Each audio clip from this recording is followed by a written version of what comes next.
You guys ready? Sure. The meeting of the Board of Ellis County Commissioners will now come to order. Let's stand for the Pledge of Allegiance. I pledge allegiance to the flag of the United States of America and to the republic for which it stands, one nation, under God, indivisible, with liberty and justice for all.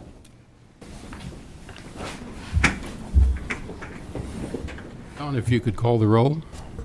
Commissioner Dean Hazelhorse. Present. Commission Chair Butch Schleier. Present. Commission Destin Roths. Present. You have Okay. a quorum present. Okay, order of business. Commissioners, I was approached by several employees to move the last item forward about the 2020 pay adjustments. So I would like to do that right after we see if there's any issues with the monthly financial report. Works for me. Okay? Prior minutes. I think we have June 1st. Is the minutes Donna got? Any questions, comments? No I have issues. none. Okay, minutes stand as submitted. Do I hear a motion for the consent agenda? I'll make a motion to approve the consent agenda items A through G. I second that. We have a motion and a second. All in favor say aye. Aye. Motion passes 3-0. Are there any issues from persons not on the order of business?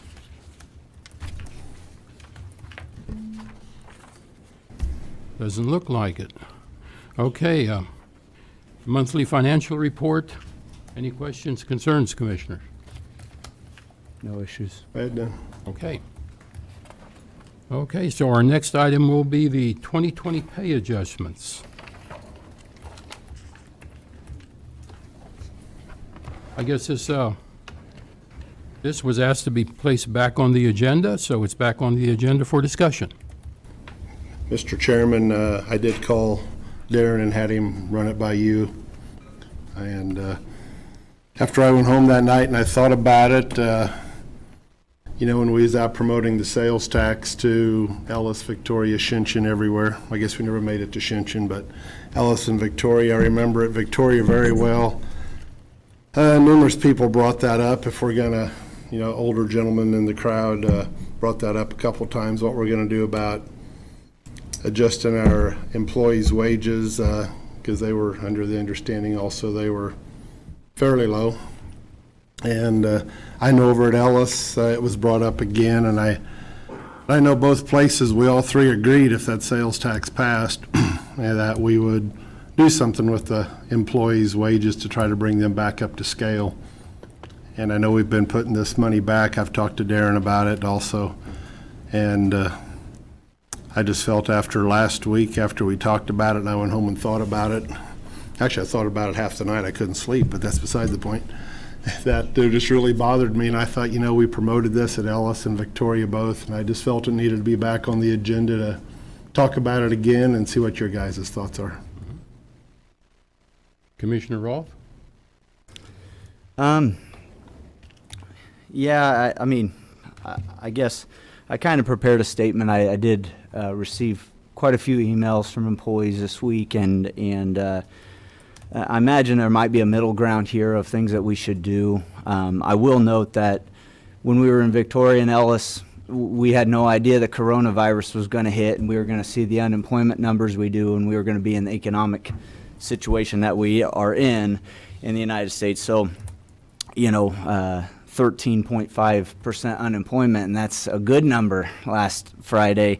That's Depression era numbers of unemployment in the country, and so I prepared a statement, and I'll just go over it just because I feel like it's something that probably should be said. First of all, I'd like to say that I'm a little disappointed. I'm not disappointed that our employees wanted a pay raise. I think that's a given reaction. But I'm disappointed that our employees couldn't understand the severity of the circumstances. With unemployment way up in Ellis County, oil valuations way down, a major medical facility that just had to undergo unprecedented circumstances in the face of this pandemic, now trying to play catch up from all the lost revenue, the third largest university in Kansas looking at potential enrollment problems in the fall semester, as well as the time and energy it will take to implement safety precautions and the total hit that higher education could take from the coronavirus. Not to mention the economic impact of the oil and gas market and the hit our farmers will take from the supply chain disruption caused by this mess. I wonder if the employees actually think that we don't want to give them a raise. Of course we do. I'm sure, like any other politician, the easy way out on this is just to pay these employees to get their vote. But that's not the type of person I am. It's time to defend the taxpayers. It's time to defend the people who went to bat for Ellis County so that we aren't furloughing people at this very moment. Think of all the people in this room. Would they be asking for the amount of money that they're asking right now if it weren't for that sales tax? No, because we'd be letting people go. If the people who voted for these sales taxes didn't do what they did, we would likely be talking about lessening our police force, shutting down ambulance stations, lessening our commitment to EMS, other EMS stations, and potentially completely abandoning our health department as it is currently run. We would continue to be devastating our outside agency funding, potentially putting people with mental health problems and developmental disabilities at an even greater risk. Not to mention all the other incredibly important funding that is done through the other outside agency organizations. Instead of counting our blessings, I spent last week watching email after email come into my county email address during regular operating hours of the county, complaining about not getting a pay raise. Some even coming from departments that are asking for additional staffing. First of all, that's theft of our time. I can assure everyone in the county that nowhere in your job description does it say we need you to complete the task of trying to talk your elected officials into pay raises. We care about our employees. That should have been understood in the many town halls we went to and our desire to get the county's finances in order. We've done that, only to be thrown another curveball of a potential 50% reduction in ad valorem tax. I can also assure you that when we went to these town halls, the discussion was about staffing EMS stations. It was about maintaining, not growing the services that we were currently offering, and it was about investing in road infrastructure to prepare Ellis County for the future. It wasn't about 25 cents an hour more for an employee making $15 an hour. Here's my big problem. We have no idea how this virus is going to affect our populations come the fall. And any resurgence could just throw us right into the same economic situation we currently find ourselves in. This is a time for conservatism. Conservative spending is how we avoid the mess that we found ourselves in when I took my oath of office.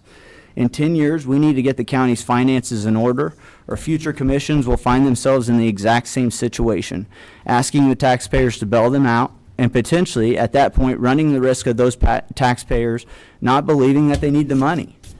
But you know what? This is why people don't trust politicians. Even in the middle of these unprecedented times, they don't have the courage to say no. They don't have the courage to make tough decisions and let things play out before spending more money. Personally, I feel blessed that we don't have to make an even tougher decision of sending people to the unemployment line. The voters decided to take care of us. It's time that we need to take care of them. The veiled attempts by staff to intimidate me, claiming that they will get their relatives and friends to not vote for me in the coming election, or the idea that somehow my representation of 1/3 of the county is less valid because I have a signed letter of appointment by Governor Collier and was elected by my precinct people of my political party, of which includes the current state representative of the 111th district who held the seat before me. I wonder if they somehow think that I shouldn't try to do my best, or that my opinion shouldn't matter to the other commissioners, even if it makes perfect sense. I do know that all political affiliations tend to be thrown out the window when it comes to the personal pocketbook. Most people don't put their money where their mouths are. I'm here to do a job, to be a voice for small business owners like myself, to defend the taxpayers, and to do my best at staffing a county government and keeping it efficient. I'm not intimidated, and frankly, I question the ethics and integrity of employees that would steal valuable time on the clock to intimidate me. I want to thank the many departments and employees who I'm sure were frustrated with the tough decisions that we had to make, but chose to internalize their frustration or simply be more empathetic to our situation as commissioners. Our employees are the true backbone of our organization, public servants, and just like many other people who work their butts off day to day, truly do deserve this increase in pay. I hope to continue in the future to make a system that incentivizes work and rewards great employees. I believe the catalyst for that is protecting the finances of the county during these unprecedented times. That's all. Thank you, Dustin. It's very articulate. Oh, very well said, Dustin. I always have been in favor of pay raises for the employees. Just a couple of issues, what I picked up on, Dustin, when you were talking. You said you didn't think the employees understood the severity of the virus. I believe they understood it fully. Our EMS people were out confronting it daily. Our Sheriff's Department, again, they were out confronting it daily. Our Sheriff's Department went so far as to even work 4 hours per pay period overtime and never once asked for overtime pay for it. They just put in those extra hours. Staff was well aware of the severity of the virus. With the sales tax issue, and I've witnessed this in the past, it seems like so oftentimes the Board of Commissioners looks at the taxpayers and looks at county employees in two different sets. The county employees are taxpayers. The county employees were very instrumental in getting the sales tax passed. They advocated for it. They voted for it. And it's not like they should be separated from taxpayers as a whole. They did do that. I welcomed the feedback I got from our employees regarding this issue. It didn't impose on me. It didn't threaten me. If people don't want to vote for me, that's fine. They don't have to.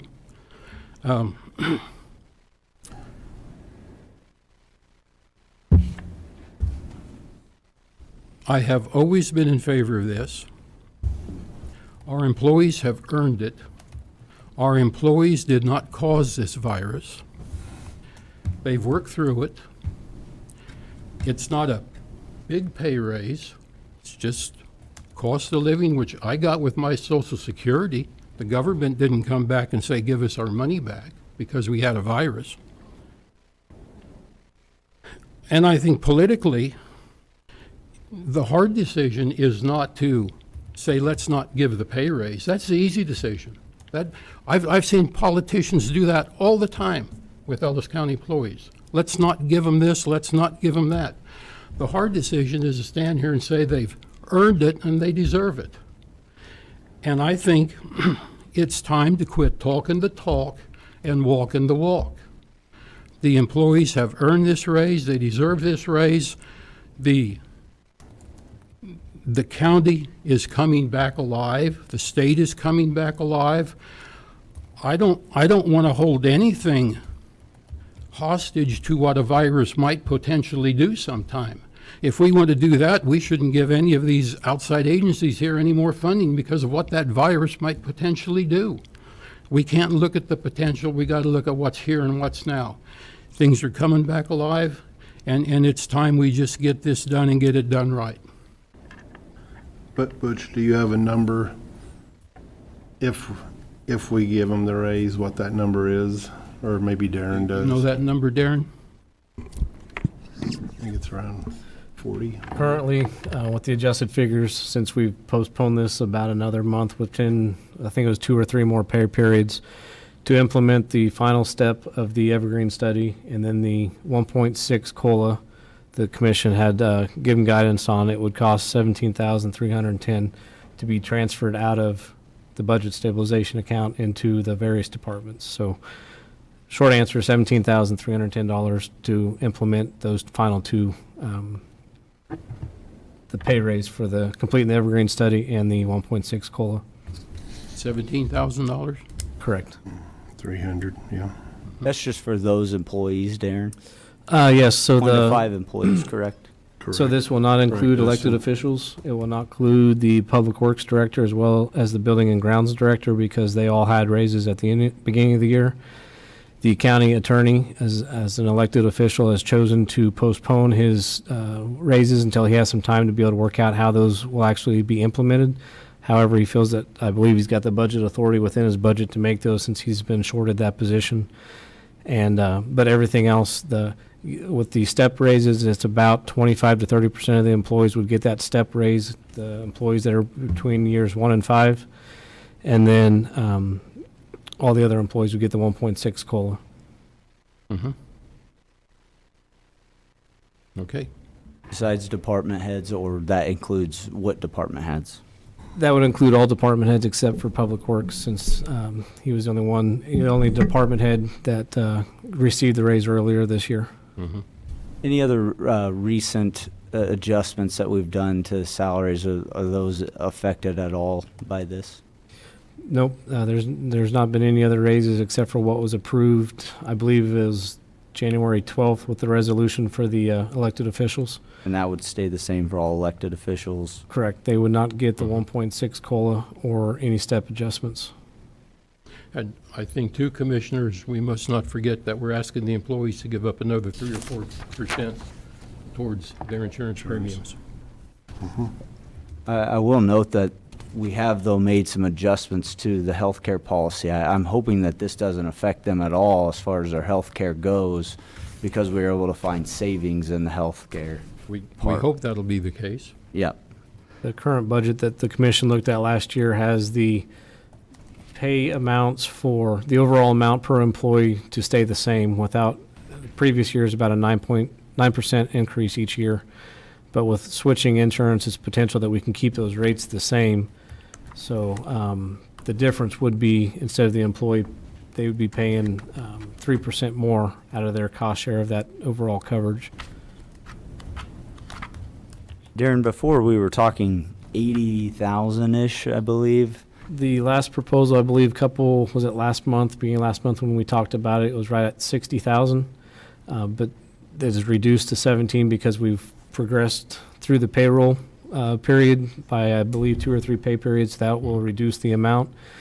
And then by accident, I also included into that figure previously a stipend that the treasurer gets as part of her salary out of motor vehicle.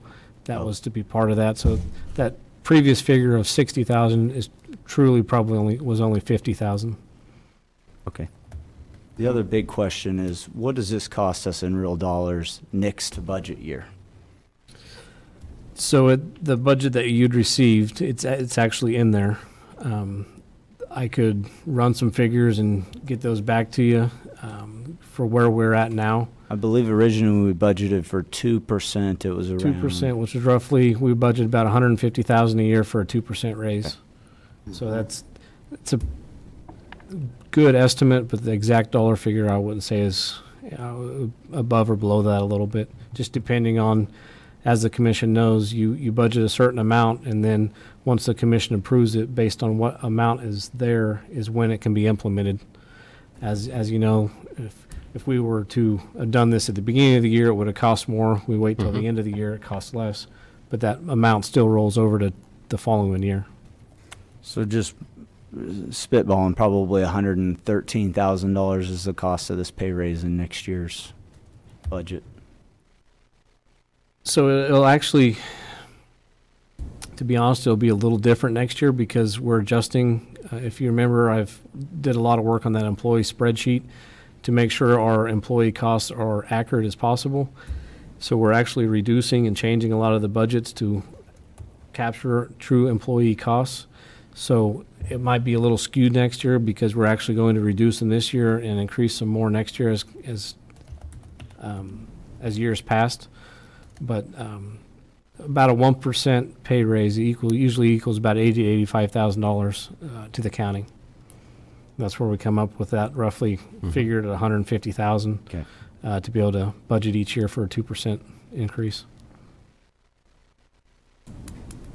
So we will be doing 1.6, which I would imagine then factors in around 115,000. If I remember right, when we first started looking at it, before we had the idea of taking that $140,000 that we had remaining after the elected officials got their pay raise, we were left with 140,000, and but you only wanted to use 80% of that because COLA came in 20% Correct. less than what you were expected. Correct. Yeah, And we haven't heard nothing back on the insurance reduction in cost yet either, huh? Not a firm number? As the last, we won't have true, we'll have a good estimate by next month before we get the final budget proposal in front of you, Okay. which is earlier than normal. It's usually back into September, October, which is when you re-enroll with the state plan. But we're hoping to, Julie's hoping to get pretty good estimates by next month, so that way we have as accurate as a budget figure as we can possible. Okay. And if it varies just a slight amount, we could still keep the premiums the same. The budget amount's the same. It's just the cost of reserves, because if you remember, we're looking at that medical expense reimbursement program. We may not be able to fund it 147%. We may only fund it 144%. So we have a little bit of leeway there. It'll just be a point at that time that the commission will decide at what level do you want to fund that at. You know, are you comfortable with 140%, or do you want to fund it 170%? And that would then adjust at those rates. And the employees, we did a survey with them, just a brief email asking them how they would like their benefits, because we were looking, we might be able to get a better healthcare plan at other rates, but the employees who responded were in favor of keeping the plans basically the same as we have now and keeping the cost down for both themselves as well as for the county. Okay. Any further discussion? You know, the only thing I would like to add, Commissioner Slyer, is, you know, I didn't say that the employees didn't understand the severity of the coronavirus. But what I am talking about is the severity of the economic situation caused by the coronavirus.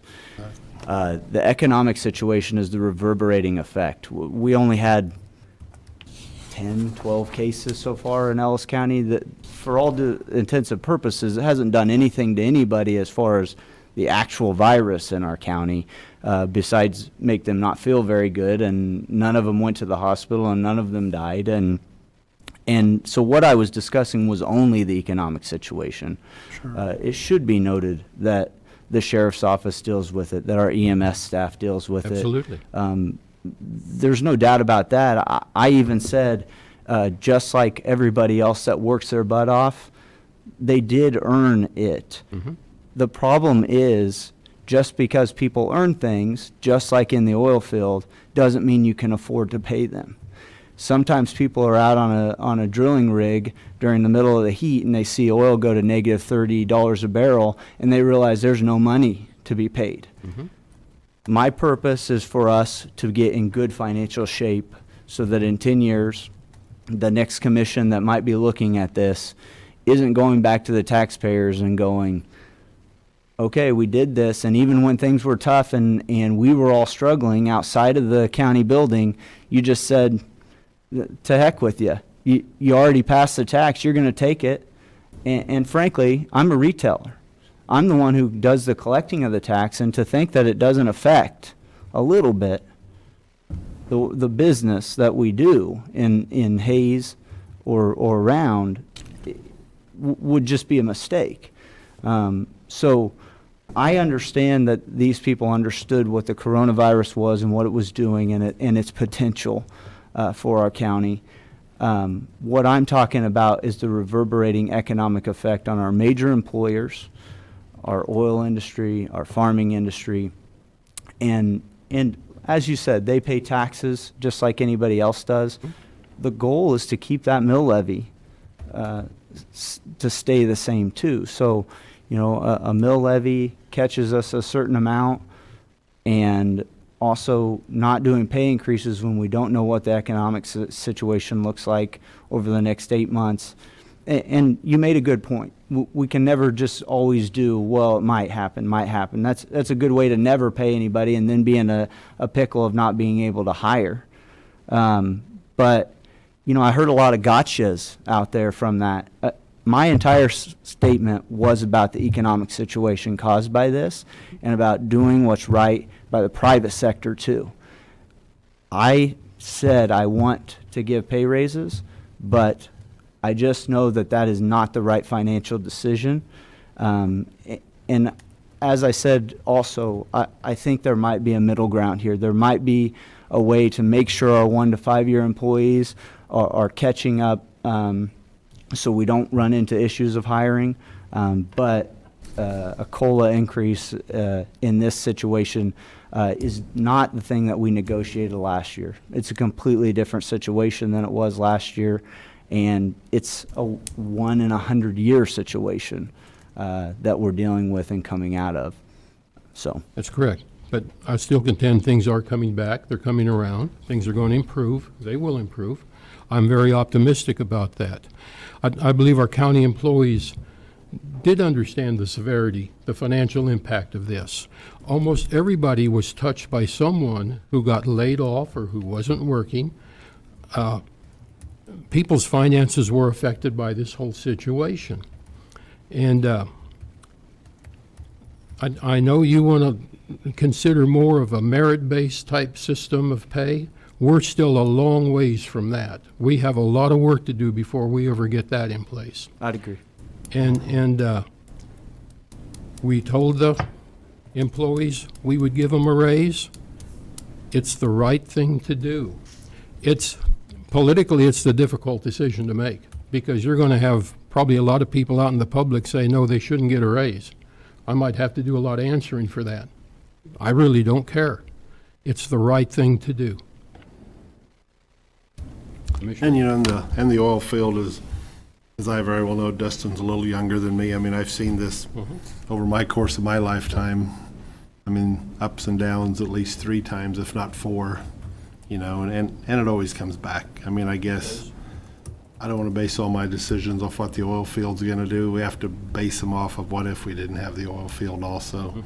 And I'm with Dustin on the, you know, nobody wants to raise that mill levy, and I don't either. And I don't think you do either, Butch. But, and the mill levy, if we can stay away from doing that this year especially and look at it next year, possibly, you know, we'll have sales tax money coming in also, which will help. So, but, I've seen that up and down a jillion times. This is probably, I don't know if it's the worst I've seen it, but it's probably in the top 2 for sure. But, you know, I mean, it is, and I mean, I guess I go back to looking at that too. I mean, I know there's not a lot of people getting raises out there. There's a few I know I've talked to that has got some raises out there, but, you know, a lot of them's thankful for a job also. Sure. So, but it's still, I mean, I guess I still feel it's something we need to really look at pretty serious.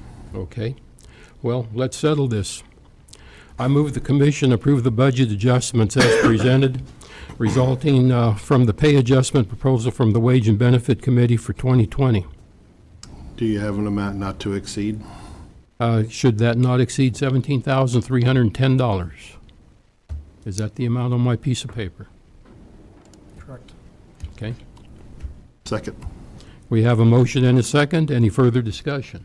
Not for me. None All in for me. favor, say aye. Aye. All opposed? Aye. Motion passes 2-1.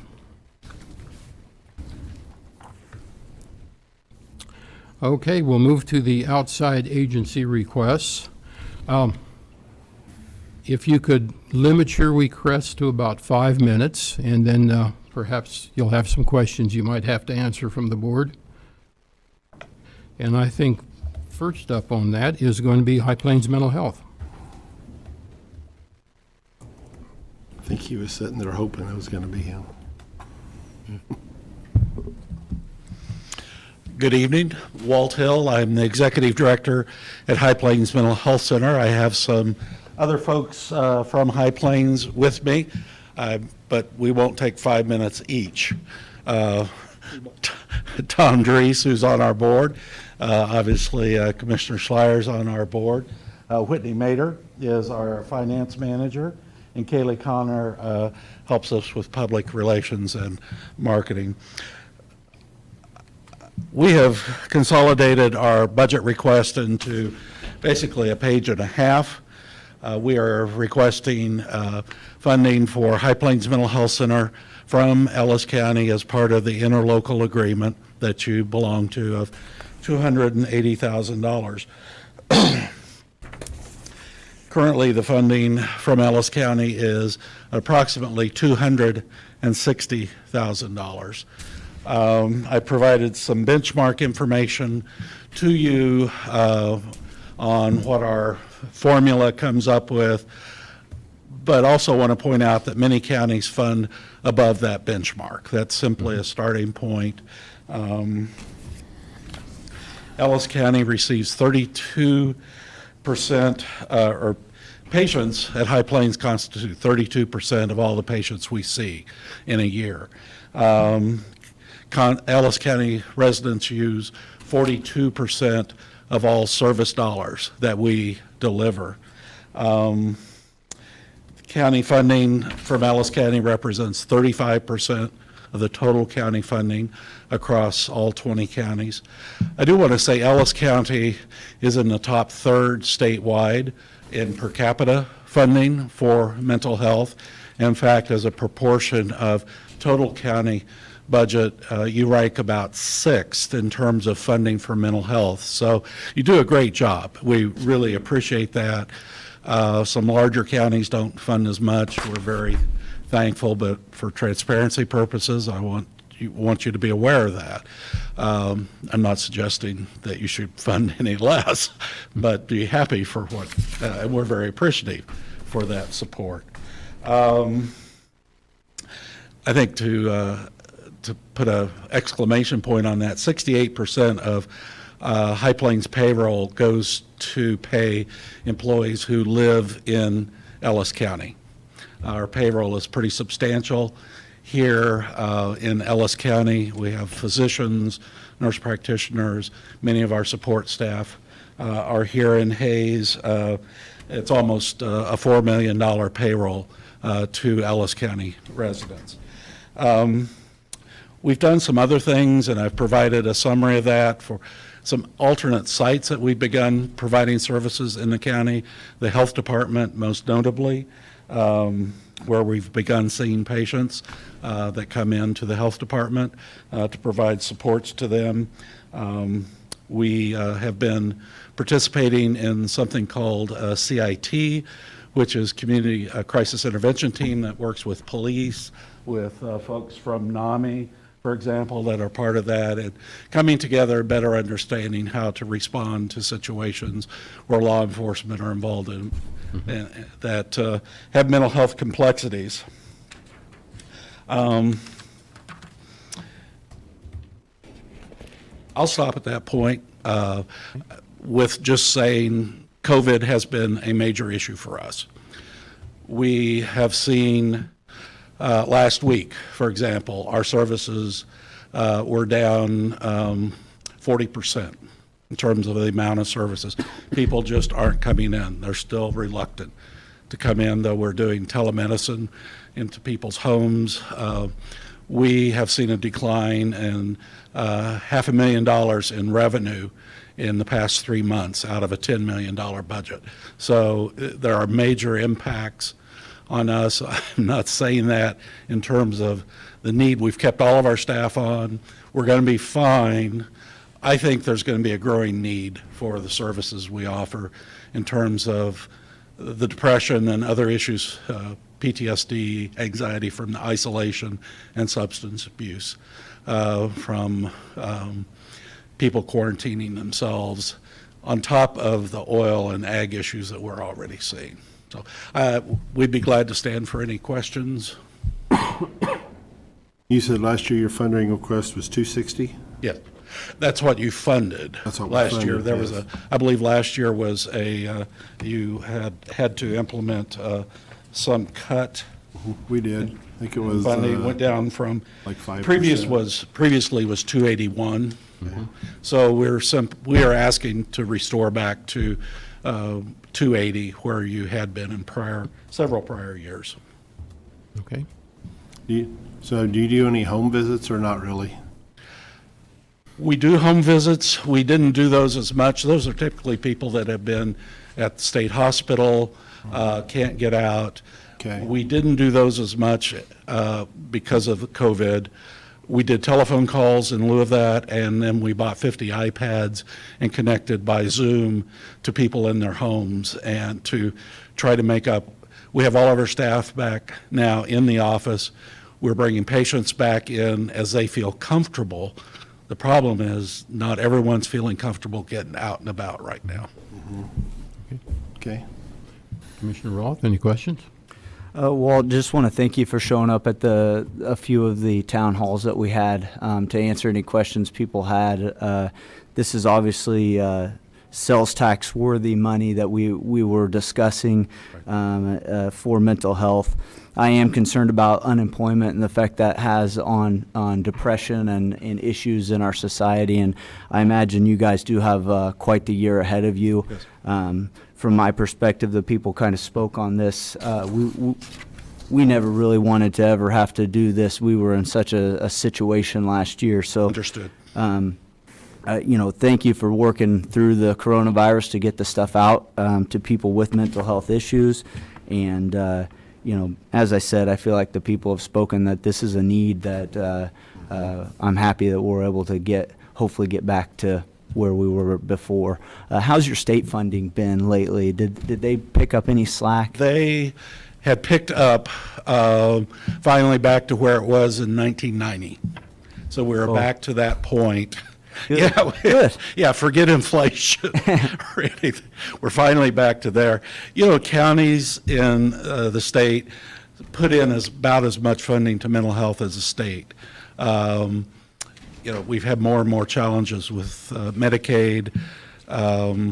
So finally, the state has come back to their promise from when they started closing hospital beds. I do want to say I appreciate the chance to go to some of the public discussions about the health sales tax. We see ourselves very much a part of healthcare and instrumental to that. Yeah, Obviously, working at family practice office, working at the health department. We appreciate the chance to help support that. Yeah. We can hope you can keep people safe and from hurting themselves and all the issues that come with mental health issues. I know our EMS and police appreciate what you guys do too to help them. Thank you. Yeah. Thanks, Walt. Thank you, Walt. Thank you very much.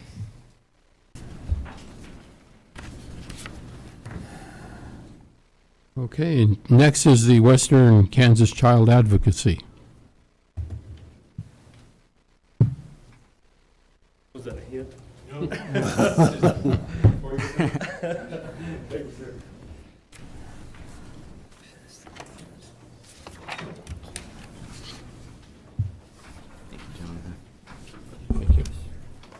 Thank you.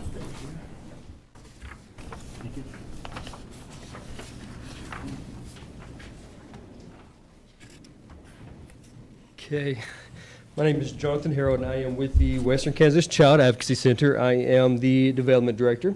And so first, I just want to say thank you guys so much for providing an avenue for us to still meet, even through the midst of this chaos we're all going through. But I don't see anyone new, so it shouldn't take me too long, especially since I only have 4 minutes now.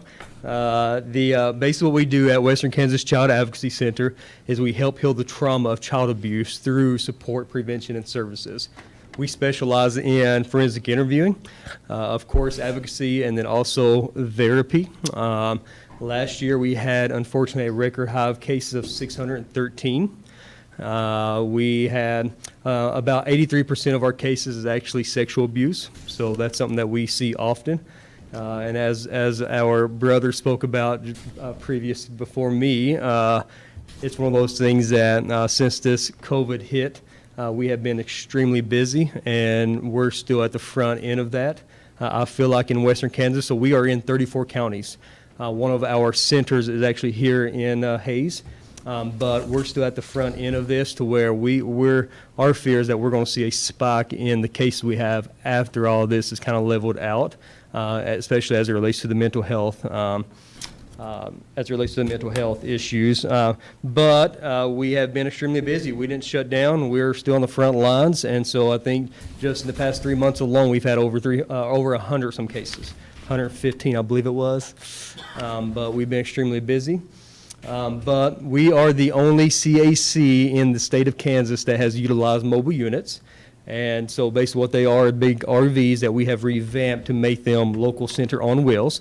But you guys, again, in Hayes, we have a local center here on 8th Street. But for these most rural communities, even some of them consider frontier communities, we will get the phone call from DCF or your law enforcement. That's how we get involved. And as soon as we get that phone call, almost like a first responder, as soon as we get that phone call, we are there providing services. And so we'll take the services out through the means of the mobile unit if they don't have a local center. Our therapists provided almost close to 2,500 therapy sessions last year. We are not court appointed. That's a question I usually get is, are you court appointed? We're not court appointed, meaning we are there from day one as soon as we get that phone call again until the child or the non-offending family does no longer need us, basically. So we can see a child for a month, we can see a child for 3 years, we can see a child if they turn 21, they get pregnant, they have a flashback or it triggers something in them of what took place when they were 8. They're welcome to come back in. Doors are wide open. They're welcome to come back in for some therapy sessions if need be. We don't charge our families anything. We are a nonprofit.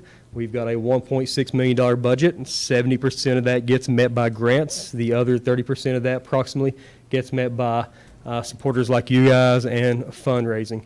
So with that, I do again want to thank you guys for all your support in previous years and ask that you would consider continuing that support with $9,000 for 2021. Any questions? Commissioner? I have none for him. I've Commissioner Roll? heard his presentation, does a good job. Jonathan, you said 613 cases. That's in all your counties? Yes, so in Ellis County, we actually had, you guys had an increase from 2018 with 113 to in 2019 with 137. Okay. 137. The only thing I notice here is this would be an increase in funding from last year. It was something that we had sent out. Explain to me the grant process. I think that's something that you were alluding to is somehow these monies may be matched by grants or things of that nature. Yeah, so there's certain grants we get to where we don't get matched. I don't believe we get a grant that matches. We did have, maybe this is what you're referring to, we did have a major fundraiser. We had a generous donor who said they want to donate a certain amount of funds for us in matching funds, but no, typically our grants, we do get a federal grant, a major one that we rely heavily on, that pays our employees and such, and then we do get a state level through a child advocacy center. We do get a state level. We've already been notified, like most people in here, that some of that's going to be cut or you will not get an increase at all. Even though they expect the numbers to rise and be an increase, we're getting cut as well. We have already seen the effect of some of the cutbacks already from some of the supporters some of the support we receive. So yes, but yes, 70% of that gets met by grants. Okay. We only have one full-time administration person that gets paid, that doesn't get paid any grants. Everyone else gets paid by pieces of it from grants and support. So we pride ourselves, it may be negative, but we do pride ourselves that we're there working. Everyone's cross-trained. We've got advocates who are therapists. We've got advocates who drives the RVs. We're working. So we've got one, the full-time, that's considered administration. Even our office manager is part on a grant and then part support. Good. Okay. Okay. Just wanted to make a note of that so we keep an eye as we're making decisions. So Sure. Sure, thank you. Okay. thank you, Jonathan. Thanks for all you do. Any other questions? Well, we thank you guys so much and continue to stay well and healthy. Thank you. Okay, next is CASA of the High Plains.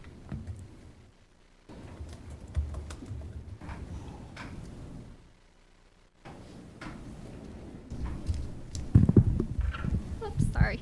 There we go. So hi, I'm Lindsay Kristenberry. I'm the Executive Director of CASA of the High Plains. I think most of you know what we do. We are court-appointed special advocates. So when a child comes into the court system due to abuse or neglect, one of our trained volunteers is placed on the case by the judge. and that volunteer helps to ensure that the child's needs are met while in the court system. We stay on the case until the case is closed through the court. So once the child is in a safe permanent home, then that is when we are removed. Kind of to piggyback on the last two speakers, with COVID-19 and children at home and parents stressed, the assumption is that there is going to be an increase in child abuse and neglect cases come through our court system. We've changed some of the things that we've done at CASA due to COVID-19 to help meet the children's needs. We have started meeting with them via Zoom instead of the face-to-face meetings. We are hopeful to go back to face-to-face because it's so much easier to tell if they are okay, to actually physically see them. But for now, we're doing Zoom meetings with the children. We have asked for some of our funding that was supposed to be used, some of our grant funding that was supposed to be used for child activities. Our volunteers came back and said, the families can't purchase groceries. Could we use this for that kind of funding? And so we had permission to change some of that. It's my belief that especially when children start going back to school and the teachers have eyes on them again, the number of cases is going to greatly increase. And we are going to be, hopefully we are able to serve them, but your funding helps us to do that. Last year, you guys gave us $4,750, which was a decrease from the $9,000. We are asking this year to stay at that. I know budgets are tight, but that funding really helps us to provide the services to the children. It helps to make sure our volunteers are well trained. It helps to meet the needs that the children have come up. And so for this year, that's what we're asking us to stay the same, but that's kind of where your funding goes to. All of our I am the only paid staff person, so all of our services to the children are provided by volunteers. We did, because the courts were closed for a little bit of time, they've opened back up now. Most of those are through Zoom meetings at this time. We're hoping to get them back up to face-to-face meetings, but we did not take any new cases while court was closed, but we will be taking cases shortly. We also did not take any new volunteers at that time because we could not run background checks. You had to do the fingerprints, but we do have people signed up and ready to go. So we will be getting individuals trained to help meet those needs. We were recently contacted by Kansas CASA asking how many children we thought we were going to be able to take on because they're expecting a major boom. And so your funding will help us to provide those services to these kids. Okay. Commissioner, any questions? No, got to see her many times here. I tell you what, just a number that keeps popping out is you guys have tremendous success. Number of substantiated recurrences of abuse or neglect with CASA children almost every year goes back to 0. So, and the number of volunteer hours are awesome. I mean, thank God you find those people that have time to do that. So, I would like to comment on that. National CASA gave us permission to allow volunteers not to meet with children during this time. They could do Zoom or they could do phone calls, but we could not require them to meet with the children. And every volunteer managed to reach out to the children, make sure their needs were met, let me know if we needed to provide them some additional service. So we did not have any volunteer take that course of just simply not assisting the children. So these are individuals that really are there to help these kids out. good. Thank you. Okay. Thank you. Thank you. Okay, next is the Hayes Area Children's Center. Commissioners, our health director recommended I do this after every presenter, so. Okay. Got to listen to Jason. Yeah. Sorry, it takes an extra minute. That's okay. As long as we're safe and healthy. I want to introduce myself. I'm Jennifer O'Borney, the coordinator of Hayes Area Children's Center Infant Toddler Services. And with me this evening, I also have Beth Fisher, who's our family service coordinator and nurse for our program. I want to thank you very much for all the support that you've provided for us this past year. Very, very helpful in providing services for our children with infants and toddlers with developmental disabilities. And Yeah, we have not slowed down since COVID started. We just changed the way we provide services. We obviously provide services typically within the home setting with families, or out in the community if they don't feel comfortable having services at home. But since COVID, we have started providing services via Zoom or phone calls. And I kind of want to highlight our program also. Before COVID hit, we actually received a award from the state of how we're providing earlier teletherapy services. And we were the first ones in the state to start providing teletherapy services at the infant toddler level. So we were awarded for that and recognized for that at our local conference. So I want to kind of let you guys know that we've already started doing this before it started coming to be the thing that we didn't know that was going to be a thing that everybody was doing. So our referrals have not slowed down since COVID, and we continually receive referrals from Hayes Med, from Wesley Medical Center, on new little ones for our preemies, all the different disabilities that some of these children are born with, and then also kind of piggybacking on what people are saying, we're going to have another surge. We're going to have our own surge of babies coming in the future this fall that could possibly have some developmental disabilities or delays. So, that's another thing to look at also for the fall. And also from DCF referrals too, with those situations with certain families.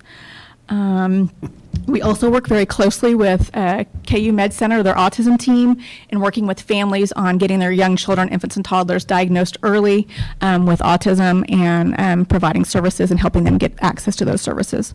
Our team consists of a speech-language pathologist. We have 2 early childhood special educators, physical therapist, occupational therapist, family service coordinator, Beth, and she's also our nursing service provider also, and then I'm also the coordinator of the program. There are no fees for families to receive our services. There's no waiting list or anything like that. That's kind of what I have right now. I do have a short little 30-second clip of the impact of our services with a family that I have. And they have a child that has some health issues that would be compromised if they were able to come to this evening, so they decided to make a short little clip voice recording for us. I'm hopefully going to be able to play it. Turn that up. Okay. Being a parent of a special needs child has been one of the hardest yet rewarding experiences as a parent. When our son Kaiser was only 3 months old, he was diagnosed with a rare genetic disorder called Williams syndrome. We quickly learned children with Williams syndrome have numerous health problems, along with developmental delays and learning disabilities. As parents, we were shocked, confused, and overwhelmed with where to start to make sure Kaiser had a successful life. The day after his diagnosis, we made the phone call to the Infant and Toddler Part C services, and Beth immediately set up an appointment with us to get Kaiser started with services. From 3 months on, Kaiser began receiving services with a team of individuals who will have a lasting impact on his life and ours. Kaiser needed physical therapy, occupational... Up. Keep going, keep going. Good play earlier. I don't know if it's going to be able to go through. Numerous health problems, along with developmental delays and learning disabilities. As parents, we were shocked, confused, and overwhelmed with where to start to make sure Kaiser had a successful life. The day after his diagnosis, we made the phone call to the Infant and Toddler Part C services, and Beth immediately set up an appointment with us to get Kaiser started with services. From 3 months on, Kaiser began receiving services with a team of individuals who will have a lasting impact on his life and ours. Kaiser needed physical therapy, occupational therapy, and speech therapy due to his delays. Beth was also always available to answer any nursing questions and to perform routine checkups for his hearing and eyesight, which were also concerned with his syndrome. Kaiser is currently doing very well. He has overcome many obstacles, from not walking until almost 2 to now he's running. From barely talking to now he's saying 3 to 4 word sentences. And from being inconsolable due to his sensory needs to being able to console himself. With the help from our therapists, we were able to make goals for Kaiser and conquer every single one. Not only did they help Kaiser, but they encouraged us as parents when the days seemed like they would never get better, or when we were really discouraged because our child wasn't reaching milestones like typical children. Our team has taught us as parents how to help teach Kaiser to develop his motor, sensory, speech, and fine motor skills. I am for certain that without the help of the Part C services, Kaiser would not be thriving as well as he is today. As we near 3 years of service with the Infant Toddler Part C Services Group, we will greatly miss Kaiser's team as they have become like family to us. We know they love Kaiser with all their hearts, and they have been such a blessing to our family, as I know they are for many families throughout the county. We can't thank this team enough and organization enough for shaping the future of our child. Thank you. It's one of our impact statements of a family that we work with. Do you guys have any questions that I can answer this evening? I have none, Butch. Krista and Kaiser, I know them. They're good. They're a good wonderful people. family. Yep. And I thank Can't you guys. imagine the struggle that would be as a parent with young kids to go through that. So. And then also various disabilities that aren't locally that they have other people to talk to. You know, there's some disabilities that children have that they're not in our county, so we're trying to figure out more about that disability and research with the families also. So, yeah. Good. Any other things? Yep, thank you both for Thank coming. you, Jennifer. Thank you so much. Okay, DSNWK is next.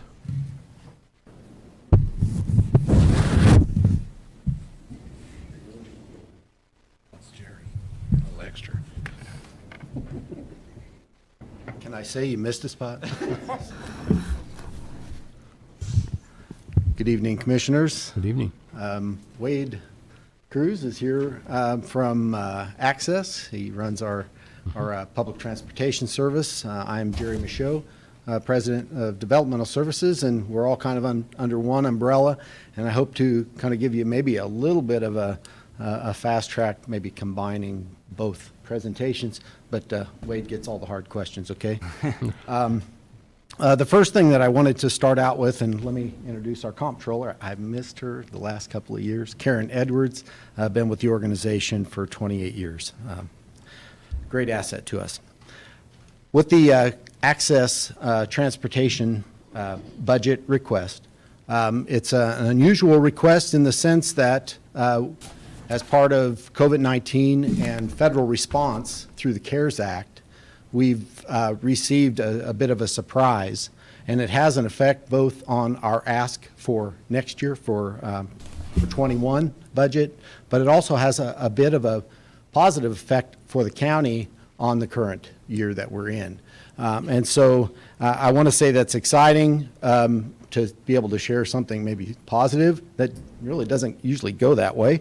But I wanted to explain it and explain our request so that there's no question as to how and why.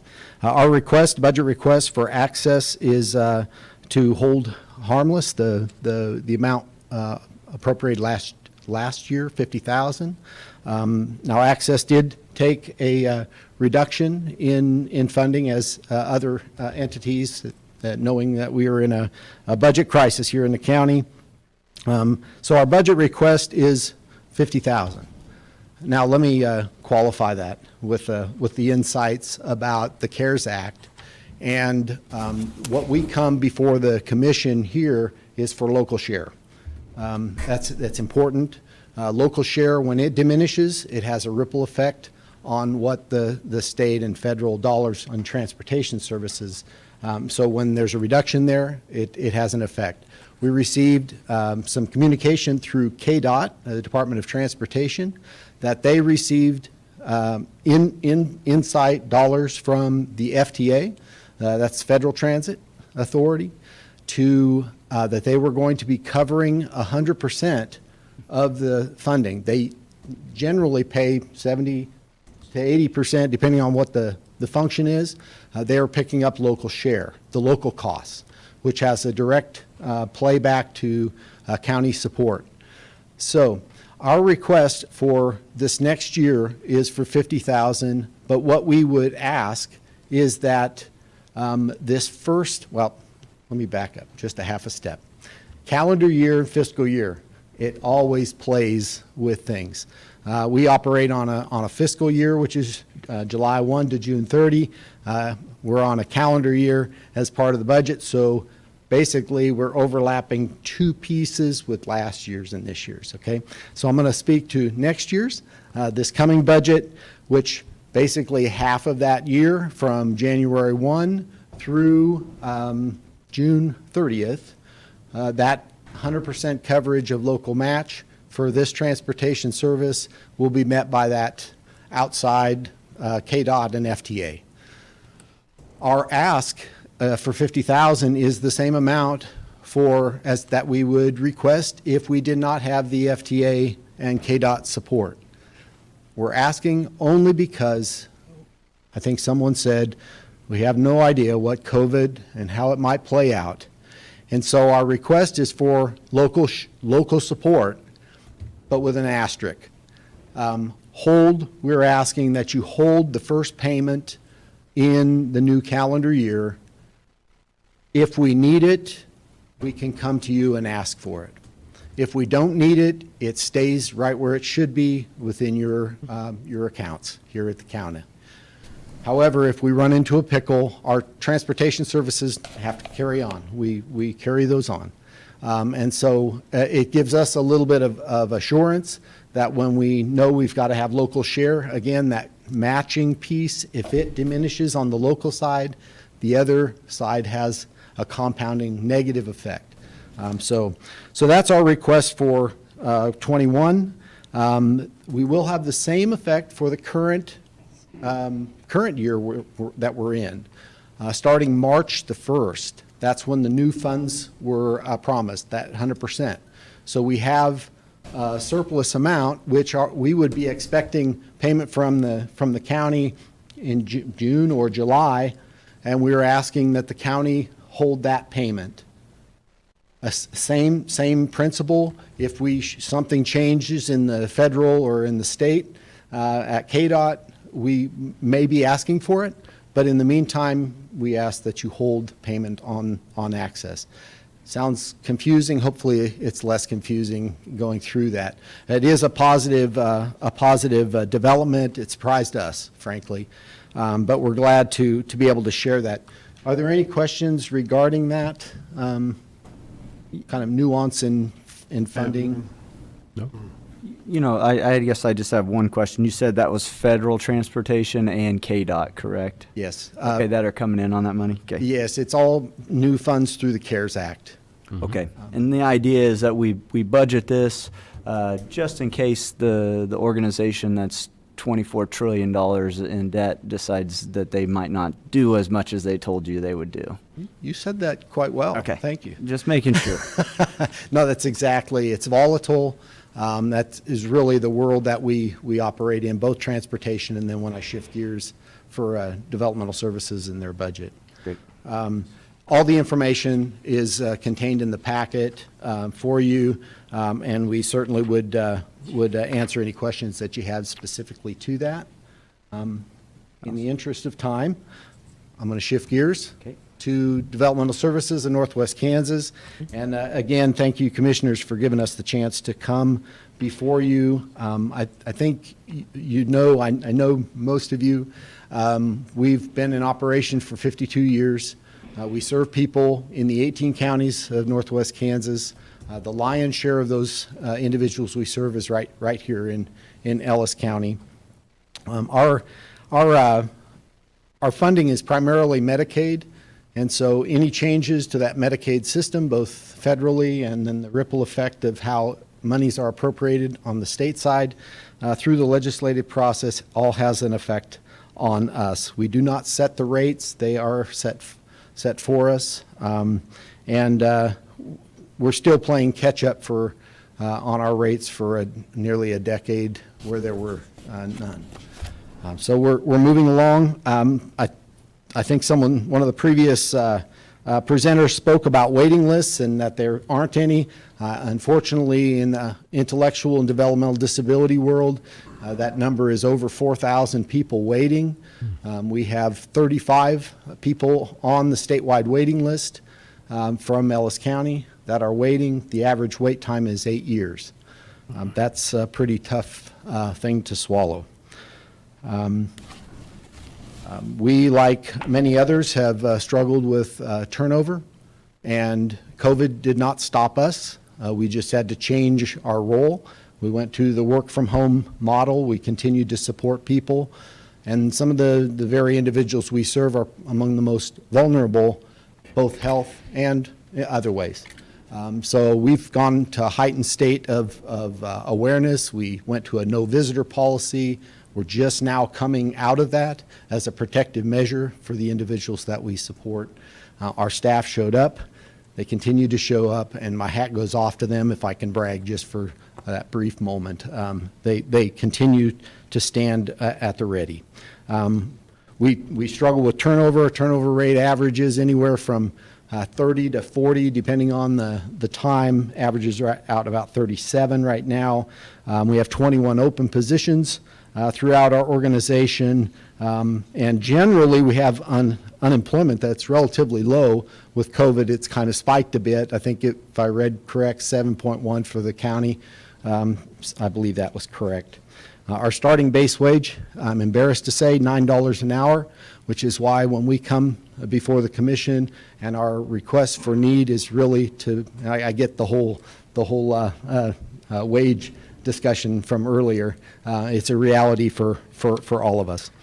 Let me jump into our report, and our request for calendar year or for the next budget year would be to hold the line, but I would also ask for consideration to restore resources that were reduced last year. I know in our commission report, which is based on calendar year 2019, we served 162 individuals from the county. Our services that are occurring there, the net effect of those services is about $4.73 million. The amount of federal and state funds that we receive to provide those services is about $4.24 million, leaving an unmet balance of about $488,000 in value that we come before the commission for help. I know we received $216,000, of which we're very grateful to have that support. I will tell you the need is greater. And any consideration that you can have with regarding to returning to the former value of county mill support at $240,000 would be appreciated. There's probably much more I can do, but in the interest of time, I think I've used up my share of the air. Okay. Are there any questions from anyone regarding our services or for access? Commissioner Roth? Jerry, you take care of some of the most vulnerable citizens we have in Ellis County, and we appreciate that very much. And you might not be aware of it, but as we were talking about this healthcare sales tax, that was part of the discussion. It was one of the harder things that we had to make a cut to last year, and our discussion was we would like to get that funding back to where it was previously, if the sales tax were to pass. So I think that's what I would be in favor of as we decide later on. I just appreciate all that you guys do, and you definitely have found servants at the SNWK to come and take a wage like that. I can see the turnover issues and why they would be there, especially since I don't know if I could do that job for a lot of money. So I had an aunt that worked in developmental disabilities her whole life. She died a few months ago, and it was just amazing to me that she could do the work that she did. So thanks for all you guys do. Thank you. I'll extend that to them. Thank you. Yep, no, Jerry, thank you guys for everything you do. I know Access is out all the time. You guys are running. Thank you for day and night service. That's a great service also. And Jerry, thank you for everything you and your staff do also. Thank you. Appreciate it. Thank you, Jerry. Thank you. Apologies, I'll get you guys a copy of our packets. Okay, next on our list is Grow Hayes.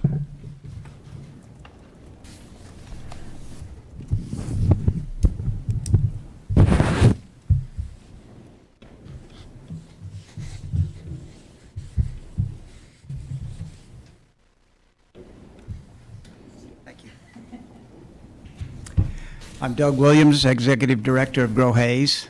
Thank you for the time to be able to address you this evening. I'll be as brief as I can and answer any questions I can. First, I wanted to thank you for your support last year. Appreciate that very much. In accordance with the budgetary issues that we have all talked about a great deal, we are asking for the same amount of money in 2021 as we did last year, that being $27,500.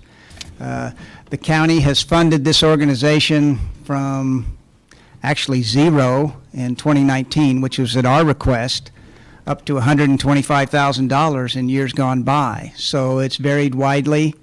But we view our role as the engine that drives county property taxes. We generate tax, not necessarily property taxes, but sales tax as well.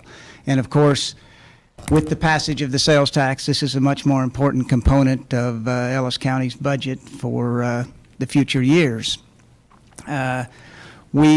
Obviously, I delivered a list of the programs and the kind of things that we do. You have all attended events that we've had, so I don't need to talk a whole lot about kind of what we're out and doing. One of the things I did want to mention, we're starting to focus more on the city of Hayes in the past had engaged retail strategies to do retail recruitment for Hayes and Ellis County. They did not renew that contract this year. They didn't feel like it had generated the type of activity that they wanted. So we're attempting to pick up the slack on that and focus as much of our effort as we have available to us towards retail recruitment. Not an easy task at this point in time, as you can imagine. Not a lot of organizations looking to expand their retail presence. But as things return to normal, we hope, we do intend to increase our efforts to try and recruit more retail, which, because of the recently passed sales tax, is an important factor for Ellis County. I would entertain any questions. Doug, I know maybe it was last year or a few months ago or one of your meetings I attended, you talked about possibly doing like a housing district out east of town. How's that coming, or where's that at? That is underway. The process is underway. It's currently in the public notice portion, which will end the end of June. It then goes into a 30-day veto period in which the county and the school district have the opportunity to veto it. At the end of that time, it will be approved as an RHID, which stands for Rural Housing Incentive District, and we'll get started with infrastructure, streets, and homes in the very near future, we hope. So it's going along well. It's just a lengthy process. How many homes was that going to include? Was it like 13 or something? Well, there's 75 lots, and 28 lots will be part of the initial development. So we're going to hit the ground running with that. What will be the average cost of that home, do you know? We're requiring the builders who build in the development to price the homes between $175 and $225. Oh, okay. So in an affordable range. We all can argue about what's affordable, but that's a much more affordable range than we've seen any new homes in the past 10 years or more.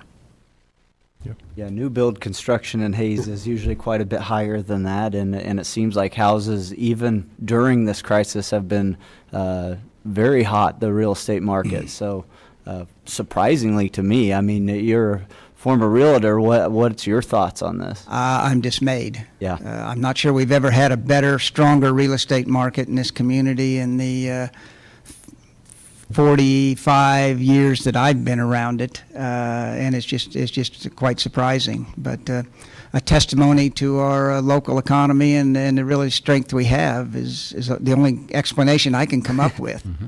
That's great news. Yeah. I do have a question. I love that we get to shift gears a little bit with you, and we get to talk about investing in growth for our economy and things like that. And it gets a lot more in my wheelhouse than what has been the last things, which are funding somewhat liabilities in the community, in the sense that we need to take care of people that need it. I know it's not in the budget this year or a thought, but my thought in the future is there something that Grow Hayes could do with some additional funding? Are there things that you see that could be a big benefit to Hayes, Ellis County as a whole in the future in your position and from your organization? Well, certainly retail recruitment is one. Yeah. We've talked about that. It's interesting to me to look at our peer communities. If I look at Ford County, Finney County, their budgets for economic development are $450,000, give or take. Yeah. Ours is $225,000, so half. So staffing, obviously, which would be working towards retail recruitment, solicitation of grants, trying to run more programs. Right now, we're keenly focused on business retention, because there's a lot of people struggling right now, and we're trying to help them in any way we can, make sure they are aware of the loan options that they have. We have some loan options ourselves, Restart Kansas and that type of thing, to try and get them through this downtime. So it would primarily be staffing and focusing on some of these areas that we have identified that are important for the long haul, but just have not had the budget to do up till now.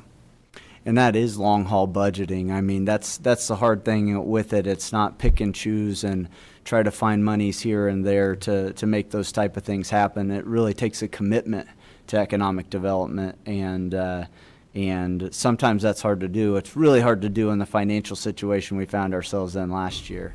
It is, but I commend you on your foresight as an example of the Northwest Business Corridor. I mean, that's spending money that was very hard to come by, but the long-term benefit to this community is going to be significant.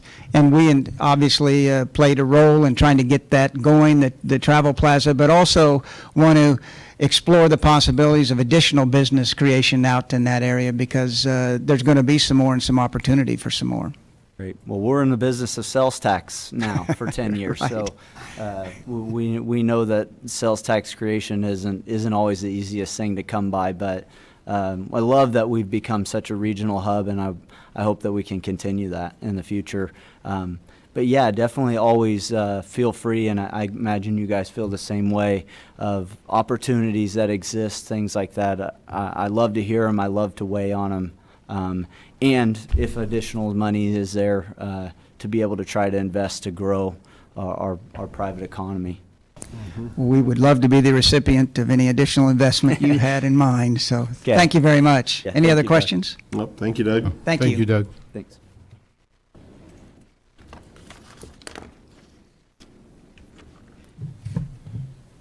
Okay, next is the Ellis County Conservation District.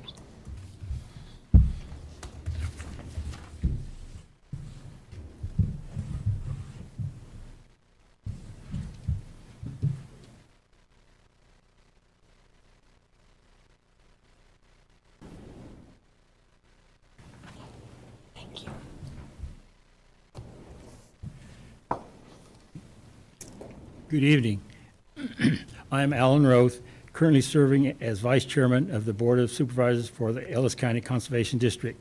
Sandy Scott is our district manager for the district. I would like to introduce Conservation District members that are here tonight. Brett Schmidt, Sarah Fauna Steele, Tom Walters is a supervisor. He is not able to attend. Travis Groff serves as associate supervisor. He is not able to attend tonight. Also, Mary Piper, who serves as chairman, is unable to attend this evening. Also here this evening is Landon Liker, Conservation District Technician. Dennis Doring, the NRCS Supervisor District Conservationist for the Hayes Management Unit. Along with serving at the local level, the board members and staff are active on the state and national levels. Presently, I serve as president of the Kansas Association of Conservation Districts. Recently, I was appointed to the Kansas Water Authority. I also serve on the Cottonwood Extension Board. Sandy serves as the area representative for the KACD Employees Organization and is a member of the KACD Endowment Committee. Landon Liker serves on the Big Creek Middle Smoky Hill River Watershed Advisory Committee. Across the state, 105 conservation districts, one in every county, provide local leadership by helping local people address local natural resource needs. The Conservation District is the primary local unit of government responsible for conservation of soil, water, and related natural resources within the county boundaries. Conservation districts are a political subdivision of the state government charged with this vital role. As a short recap of the past year, the Conservation District and the Division of Conservation came to the Commission and presented the possibility of hiring an easement specialist position for the western third of the state. Position was through an agreement with the Natural Resource Conservation Service, the Division of Conservation, and Ellis County Conservation District. Dominic Belalto was hired for this position. As you can see on the budget request, the expense for this position are paid through the agreement. This year shows the contract for 3/4 of the year. The 2021 amount is for the entire year. The Conservation District is responsible for issuing wages, making travel and training arrangements. Dominic is housed at the NRCS area office in Hayes. In February, the Division of Conservation offered funding for erosion and sediment control projects located in the drainage area of the Kansas Water Office priority federal reservoirs. Ellis County is above the Canopolis Reservoir and has 2 hydraulic units, Big Creek and Middle Smoky Hill River watersheds in the priority area. We submitted on-hand applications meeting the criteria and received $80,400 in cost share assistance for new terraces, terrace rebuilds, and waterways. These funds have been committed with work to be completed by June of 2021. This was a one-time opportunity for cost share funding. Currently, we have 31 applications for $1.3 million through the Federal Environmental Quality Incentive Program. The cutoff date for the Conservation Stewardship Program was May 29th, and we have 30 applications. Both the EQIP and CSP applications will be federal multi-year contractual agreements. As of today, we also have 20 applications for district, county, and state cost share. These applications are for approximately $60,000. These applications are in the process of being ranked. The ranking is based on erodibility, potential soil loss, proximity to permanent and intermediate streams, and distance to public drinking supplies. Not all applications qualify for federal funding, which is why the district, county, and state programs are so important. It is incredible to think the need for this much funding for conservation is needed in just Ellis County. With heavy rains the past 2 years, producers need assistance to repair the damage. Conservation District budget request for this year includes the reinstatement of the Ellis County Cost Share Program for $10,750, which would help to fund some of these applications. The Cost Share Program has been a long-standing program funded by the Ellis County Commissioners. It is amazing how many producers start the conversation in the office with, "Is there any funding for terraces this year?" after knowing we lost one of our programs. The producers of Ellis County understand when funding is lost for the Conservation District, it impacts them with the ability of maintaining the land to meet the needs of producing crops. The Ellis County Conservation District is appealing to the Ellis County Commissioners to consider providing funding to the Ellis County Cost Share Program. The Conservation District and the county producers will be appreciative of any funding amount to this program the Commissioners may see feasible with allocations this year.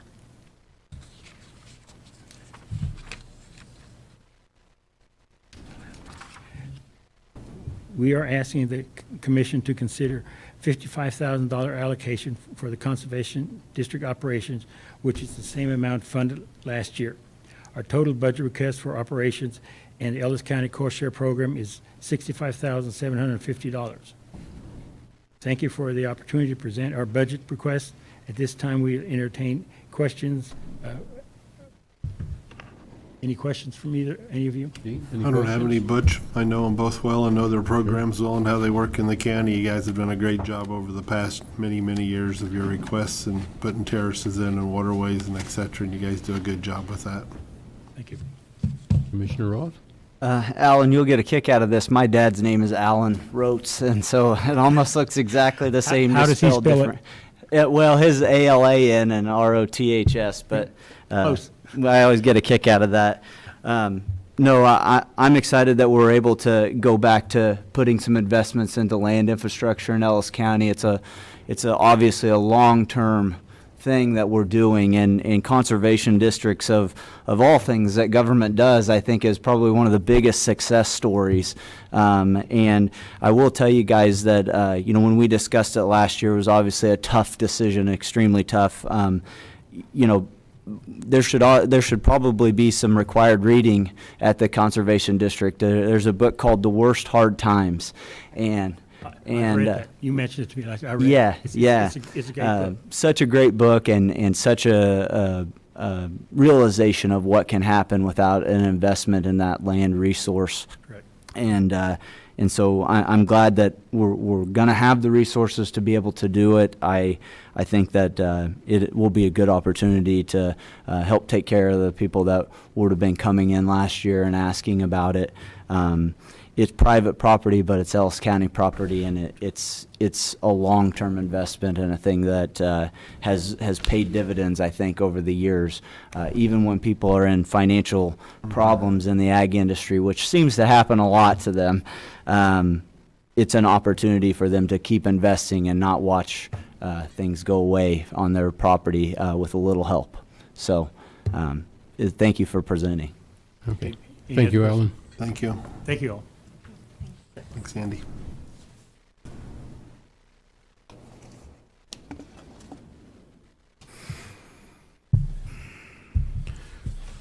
Okay, next is the Ellis County Historical Society.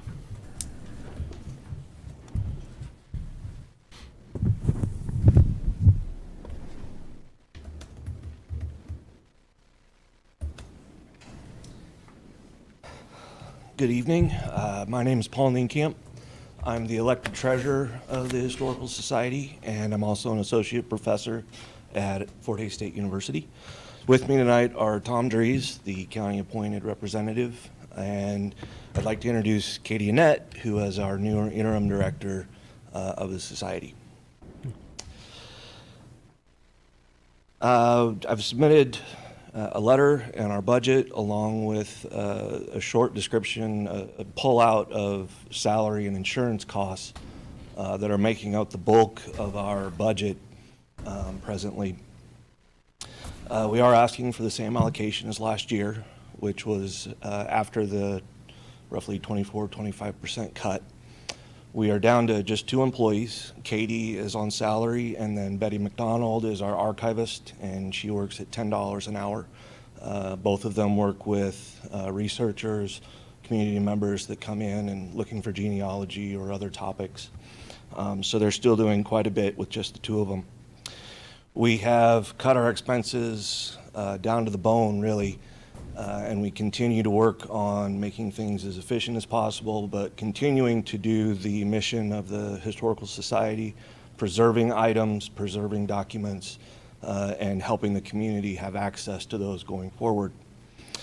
At this time, with our new director, and after COVID, and we also had some issues down at the church, the brick church, that many people are probably aware of. It was health and safety, environmental issues that really forced the workers out, and we're now up at Brad Boyer's Dome just north of Orshlands. But those offices will be opening next week. And the board is focusing on supporting the mission, continuing to assist researchers, and pointedly focusing on reorganization moving forward, and fundraising, going for grants, anything that will help us with the mission. And we'll also be working on an endowment for the future to help us continue to do these things going forward. With that, I would entertain any questions that I might be able to help you with. Any questions, Dean? I really don't. I mean, they're maintaining where they're at and have a new director, so. Dustin, any questions?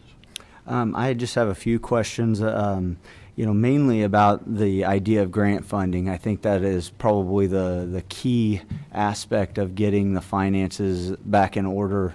I've had multiple people reach out to me about the devastation that your budget has taken and the issues over the years obviously environmental issues. We want their staff to be safe. You know, I think the key to this organization is a working board, a board that's willing to go to bat to help preserve history. It's incredibly important to me that we preserve history. I'm putting my money where my mouth is right now in downtown Hayes. So, you know, I think you guys are doing good work. I think that the future it can be bright with a good working board. I appreciate you guys for holding the line on your request, and if there's any other kind of resources that you would ever want from me in terms of grant funding and things like that, there's a lot of people in this community that want to save that church. And I think you have a pretty active board member now, and Chris Munch, who is also a big advocate for that and quite the builder himself. So, you know, I think you guys are really making some big strides forward here, and so I appreciate all the work you do. It's important that we save our history. We have such a robust history in Ellis County, Kansas. Absolutely. So. Okay. We thank you. Thank you very much. Thank you, guys. Thanks, Tom, also.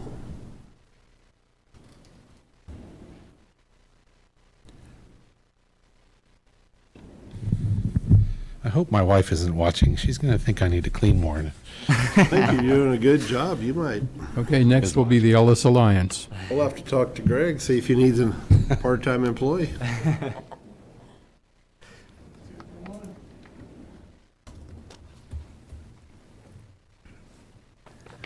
It's quite the smell. Hey, good evening, Commissioners. Good evening. I'm Travis Colress, volunteer for the Ellis Alliance, serving as the president. And with me tonight is our new hire, Sophia Young. And we're here to talk to you about our funding request, which is $1,750, which is the same that we received from you last year. And to give you just a quick summary of what we do, I mean, basically our motto is success through cooperation. And so what we pride ourselves in is having a shingle on Main Street to be the conduit for all things that take place in the community, whether it's economic development strategies, Chamber of Commerce strategies, the Community Foundation. Those are all kind of paying memberships that pay to be a part of. And, you know, being a small community of Ellis, we don't have the funds for everybody to have a separate office. So we formed the Alliance to have a single shingle with a single employee who works 20 hours a week, who will, you know, answer the phone, greet customers that come in, or you know, residents or businesses or people looking to start a business or buy a business in town, and to be that conduit. And so our members, we meet regularly and we support our members. We try to leverage the volunteers that we have with each group, and we try to work together to accomplish good things that are taking place in the community of Ellis and Ellis County. And so that's a quick summary in the essence of time. I'll just ask you guys if you have any questions about that, or Sophia, if you want to share any comments. I can. Yeah, If you sure. give me a mic, I will talk. I just want to say thank you for the past 13 years of supporting the Ellis Alliance. I'm still new, but to me, it's really amazing to go down there and see that they've formed this. And I really do think that having the support of the county really validates to all the volunteers involved that it is important still in Ellis that there is giving that's being supported, that economic development's being supported, and that the businesses in Ellis themselves are also being supported outside of just all that's going on in Hayes, that it really validates to all those volunteers that what the work they're putting in out there is being appreciated by you guys through your support. Commissioner Roth, any questions? Just a couple questions. Number one is, what all ways are you funded? I mean, this seems efficient. It seems like a great idea in a community Ellis's size. What all funding resources do you guys have? Yes, we really have 5 funding sources. We have the City of Ellis funds, the county funds, and then we have 3 member agencies. So the Chamber of Commerce is a member, kind of a group, and then the Community Foundation, and then the Ellis Development Corp. And this organization saves them a lot of funding for a full staff member, essentially. Exactly. Okay. So we have access to a printer and a computer and one set of QuickBooks and those types of things. And so, yeah, you look at our budget, and we run the whole thing off of about, $23,000 a year. So really it's a part-time staff person, and it's just, we take care of the building utilities and that kind of stuff. And so there's really not much anyway, additional frills as far as that goes, so. Don't be fooled by the part-time. There's still like full-time amount of work. There's Yeah. no volunteers. Yeah, that's true. Hire It's paid full-time, staff, like part-timer. part-time and volunteer full-time. That is true. Yeah, very, very good point. So, a lot Yeah, of, I would say this is definitely, it was a great thing that you guys started. It seems like something that a lot of communities in northwest Kansas should look at that are the size of Ellis, because seems like a great way to save money and be efficient. So I appreciate it. yeah, thank you. You're welcome. Okay. Dean, any questions? Travis did a good job as always. Thank you for coming. Absolutely, thank you.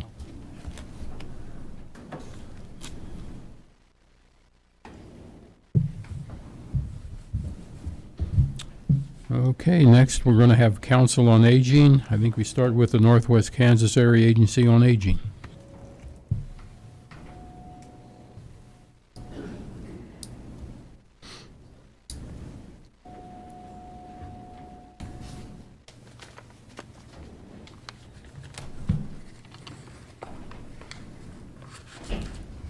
My name's Roy Husted. I'm a member of the Committee for Aging for Ellis County. We listened to the petitions of 6 different entities, and we want to make their recommendation of what we recommend that the board, the commissioners, appropriate for them. First one we listened to was the Hayes Senior Citizen. They served approximately 31,000 meals last year, and this number does include meals delivered to homes. For those that eat at the center, they engage in socialization and recreation activities. They do have various health care providers periodically present special programs and blood pressure checks. They did discontinue congregate meal service during the mandated shutdown, but did provide meals to go and continued their delivered meals. They received support from the Ellis County, City of Hayes, Northwest Kansas Area Agency on Aging, from the Homestead Nutrition Project. Last year they had an income of $78,484 and reported expenses of $78,785. They requested $62,855 from Ellis County for the coming year. Last year they requested $62,855 and was awarded $52,000. This year we recommend that the Commission award them $51,220.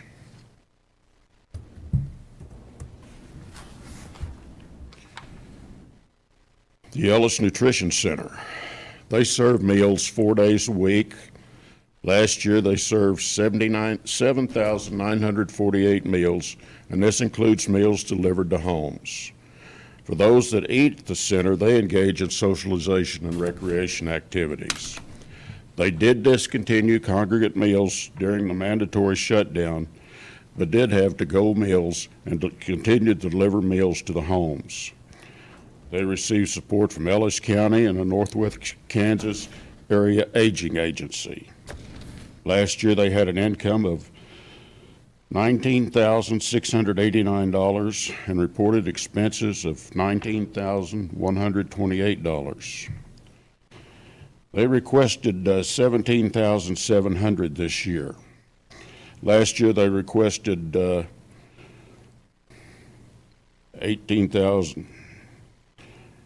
I've got something wrong here, and was awarded $16,500. We recommend that they be awarded $16,335. The Victoria Meal Site. Victoria Meal Site served 2,080 meals last year. All were to go or delivered. They do not have congregate dining. They receive income from Ellis County and the Kansas Area Agency, the Homestead Nutrition Project. Last year, they had reported income of $2,485 and expenses of $2,580. They request $2,000 from Ellis County this year. Last year, they requested $2,680 and were awarded $2,000. We recommend $2,000. The Senior Companion Program. Senior Companion Program matches senior volunteers with frail, disabled, and elderly people to help them remain independently in their home. They assist with routine chores, provide transportation to medical appointments and essential errands. There is no charge to the client. The volunteers receive $3 per hour and 57.5 cents per mile. These services are delivered 5 days a week. They served 230 Ellis County residents last year. They have 41 companions in Ellis County. They receive income from the Corporation for National and Community Services, Ellis County, and the City of Ellis. Their revenue last year was $5,106,220, and $483,247 of this came from the Corporation for National Community Service, and that amount was for all of the 7 counties that they serve. $23,289 from Ellis County and $4,086 from the City of Ellis. Their annual cost per volunteer is $4,275. They're requesting partial funding for 6 volunteers.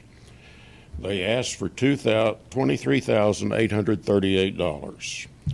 Last year, they asked for $23,838 and were awarded $18,250. We recommend $18,250. The Foster Grandparent Program. There are 13 foster grandparents in Ellis County schools in Hayes, Ellis, and Victoria. They serve 57 children that need additional help to keep them up with their class. The foster grandparents also provide emotional support to students whose home situation may be less than ideal.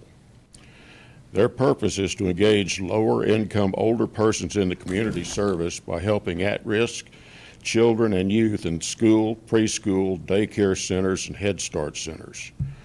Foster grandparents are provided a tax-free stipend of $3 per hour to supplement their income.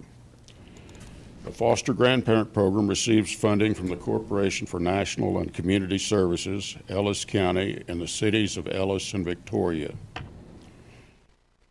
The revenue last year was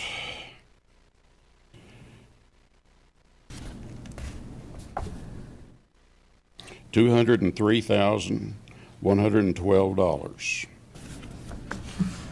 $188,447 from the Corporation for National Community Service, and that amount was for all of the 5 counties that were served.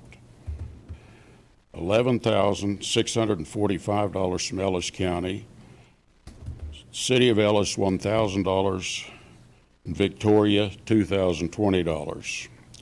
The annual cost for one of their volunteers is $4,137. They are requesting partial funding for 3 foster grandparents in Ellis County. They asked for $11,154. Last year they asked for $11,154 and was awarded $9,500.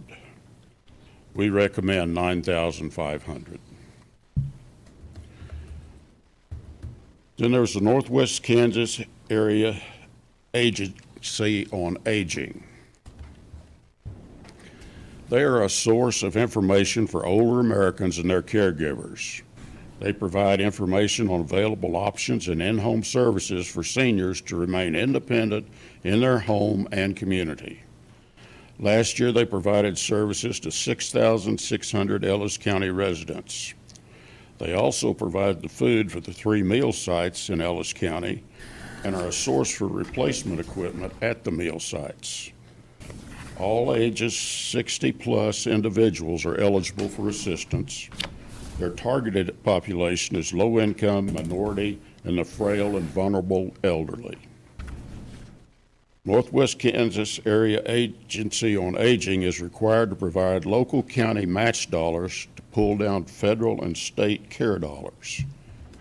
In 2019, $497,093 of value was delivered to residents of Ellis County. They have asked for $15,000.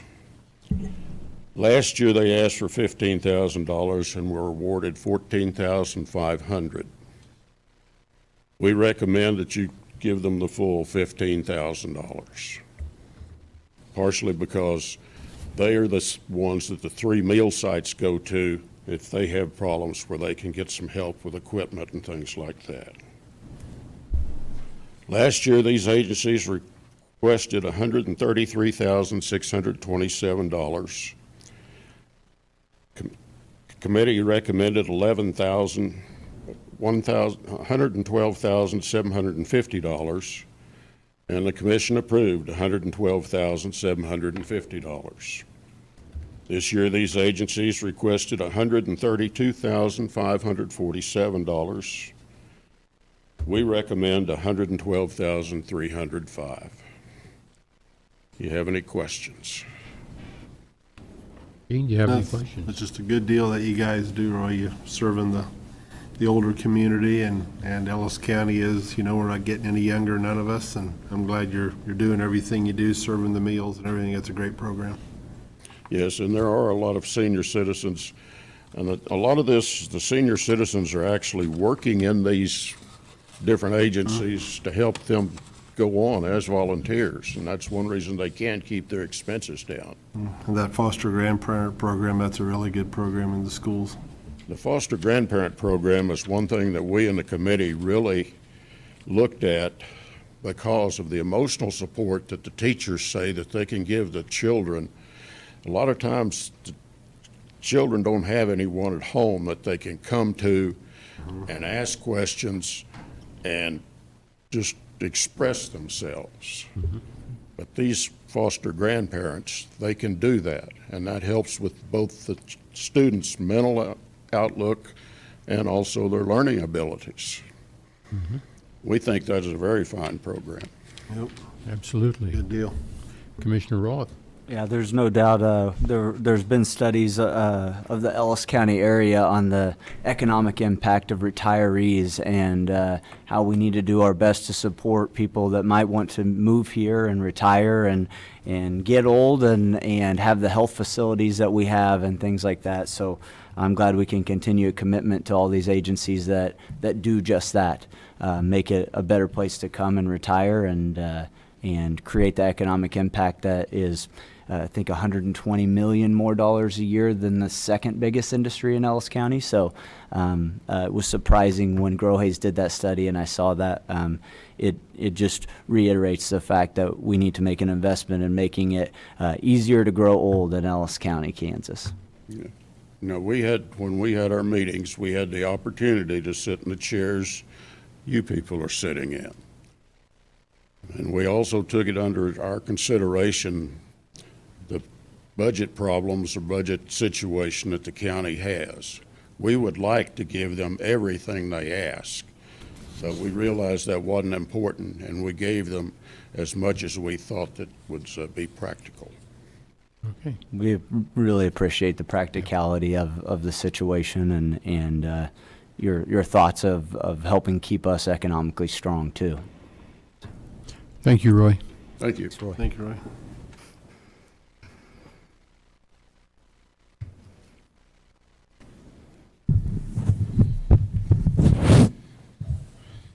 Okay, next will be the Humane Society.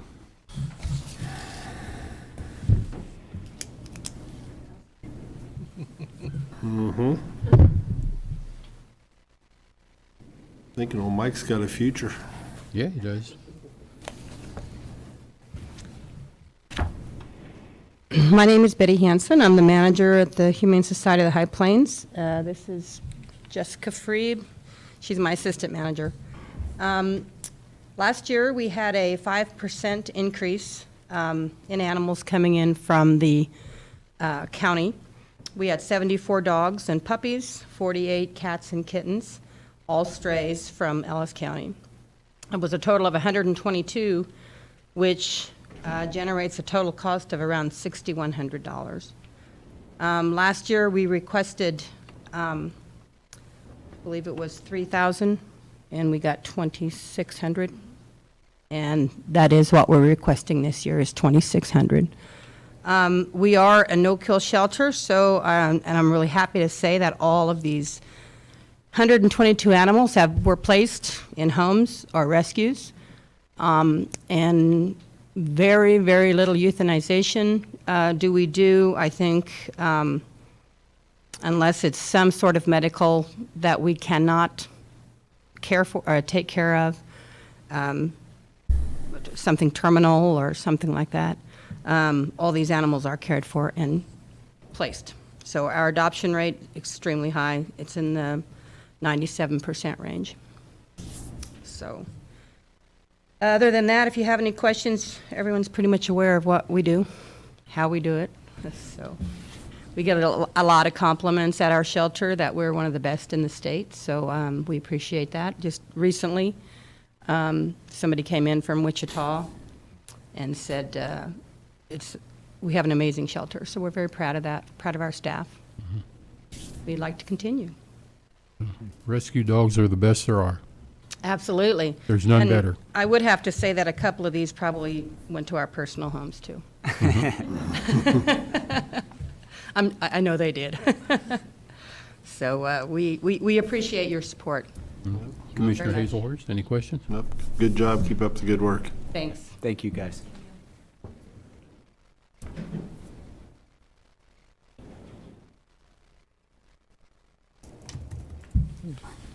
Center for Life Experience.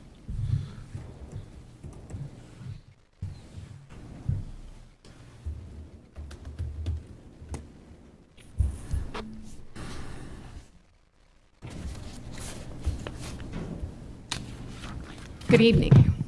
I'm Ann Leiker. I am the Executive Director of the Center for Life Experience, and I'm here to kind of share a story with you about the last 2 years.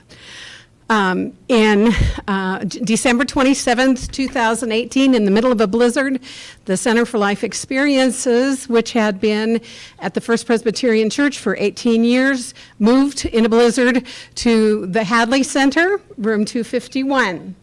To become a community-based, not-for-profit organization that had been previously the outreach ministry of the First Presbyterian Church in Hayes.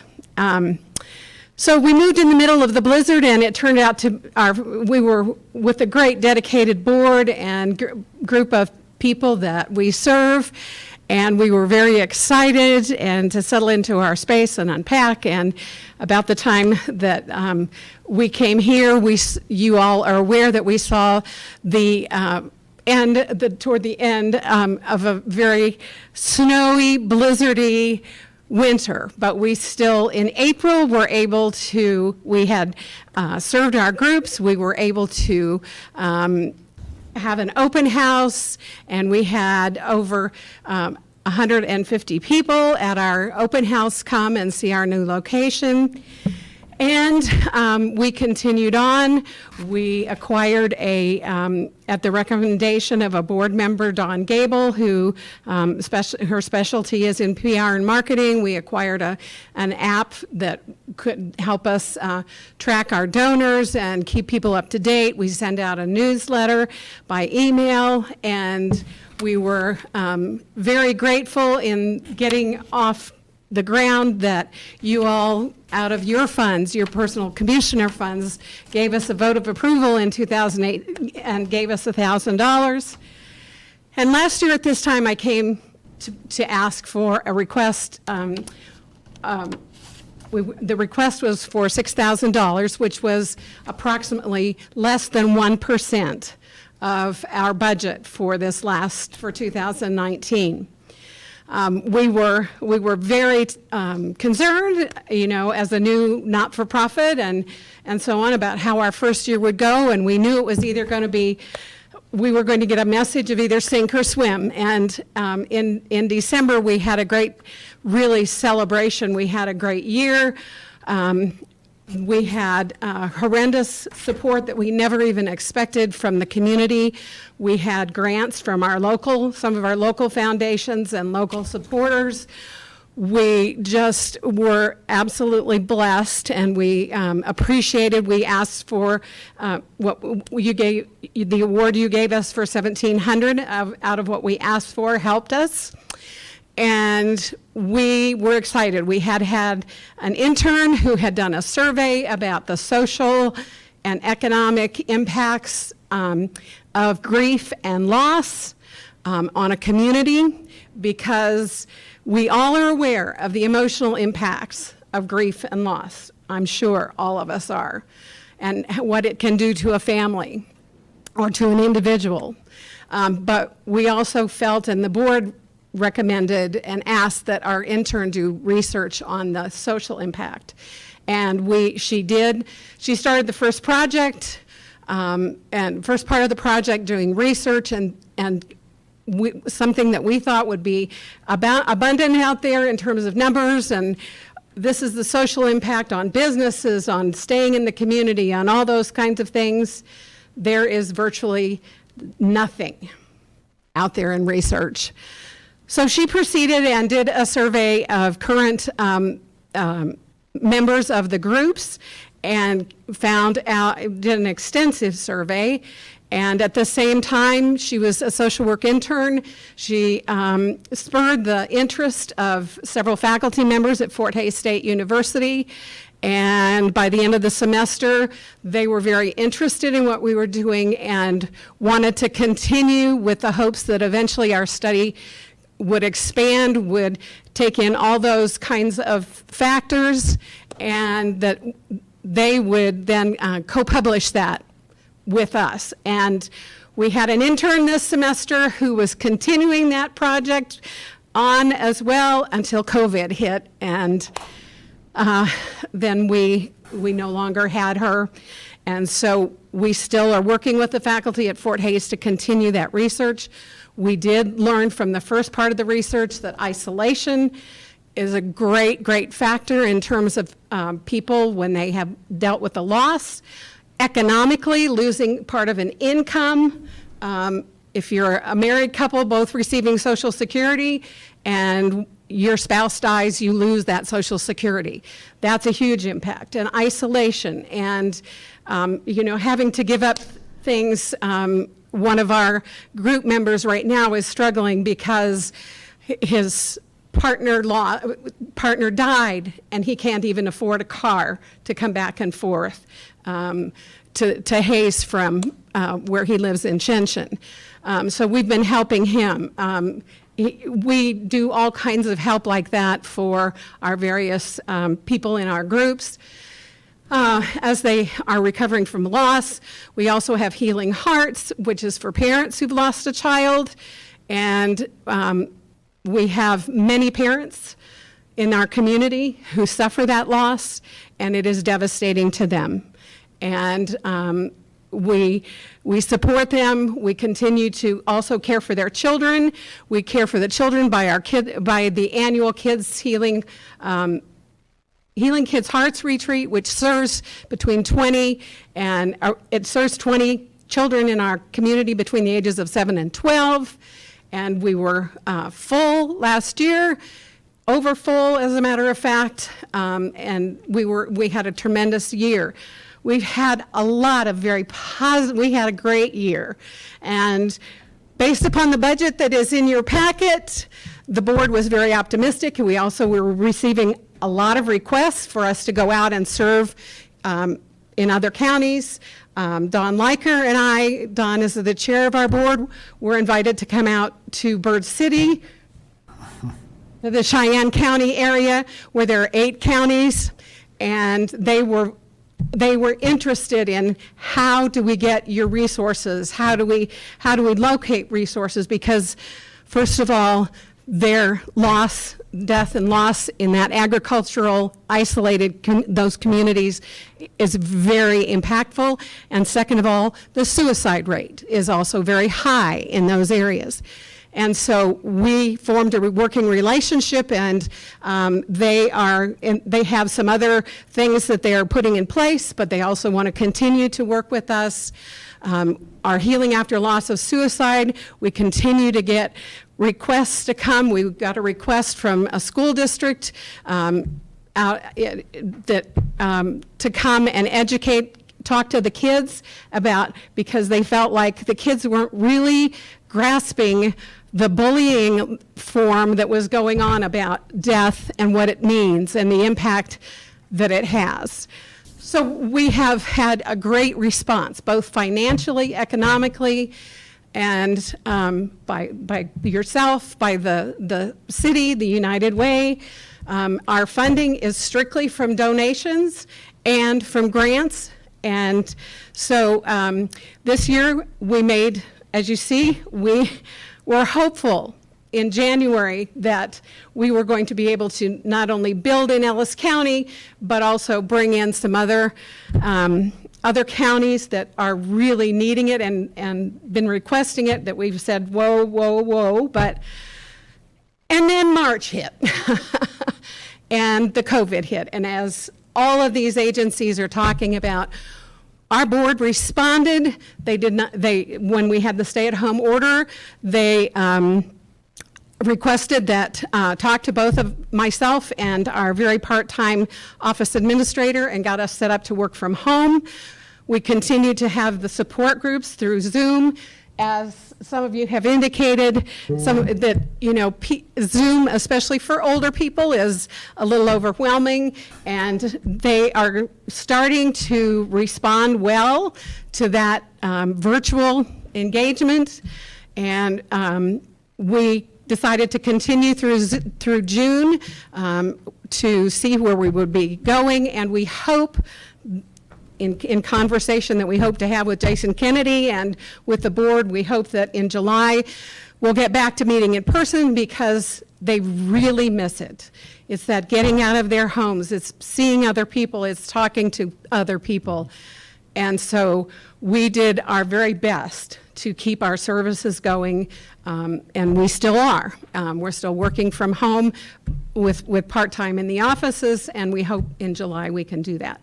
So what I am sharing with you is we've had some really good news. Then, as everybody knows, the COVID hit, and our funding has not been, we have been turned down by 4 grants that we have written, to 4 major grants that we have written already this year, because a lot of that money is going to COVID, and and our other donations from individuals, which was about 25% of our budget, has not been there yet. We have done some fundraising drives, and we will be doing more of those. But as you see in the letter that I wrote to you, we're requesting, you gave us $1,700, I believe, last year, and we're requesting $1,500 this year. Excuse me. We know what the situation is with our budgeting, but we are sure asking for your support, and we're also asking for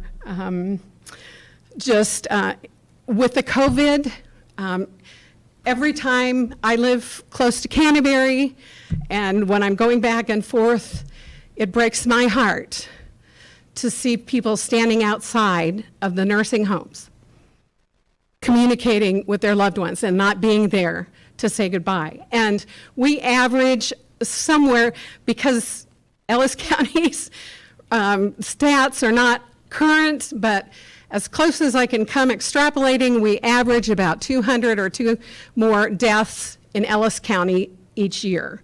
So there are 200 people plus their families that are dealing with loss and death and grief and loss that just need help moving forward, and we need to keep them in our county instead of them seeking, oh, I need to go somewhere else to find support.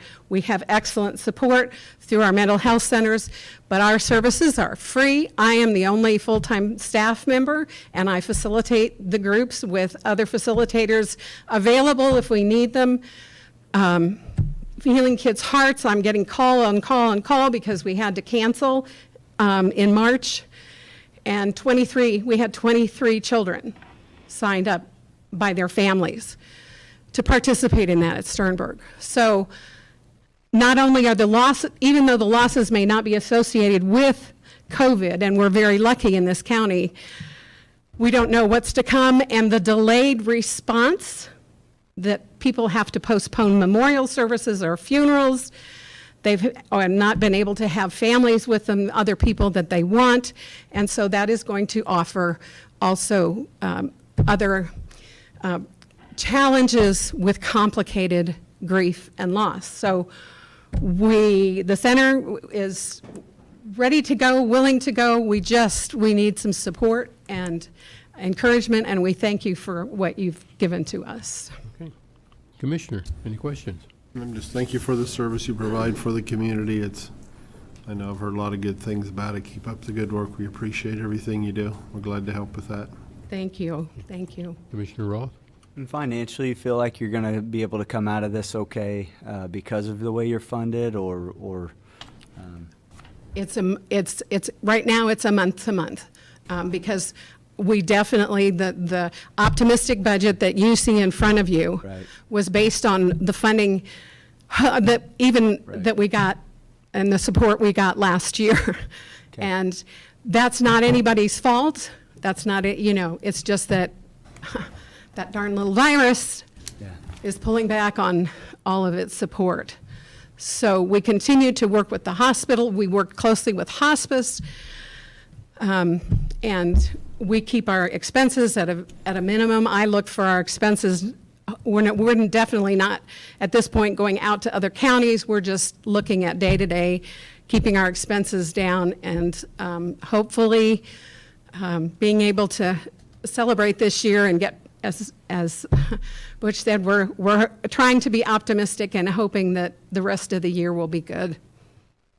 So the hope then I have is, the millions of people listening online in the greater Ellis County Metroplex understand that some funding would be needed to help you guys get through this year if they found it in their hearts to do that. We appreciate you coming in with the requests that you have, and you do wonderful work and important work. So, well, we hope that the $1,500 we've requested, which is down from last year, anything will be of great help to us. Perfect. And your support. Okay, thank you. Thank you.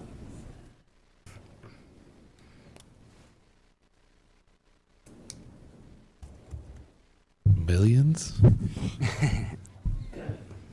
Okay, the Heartland Community Foundation. Something my old priest used to say all the time.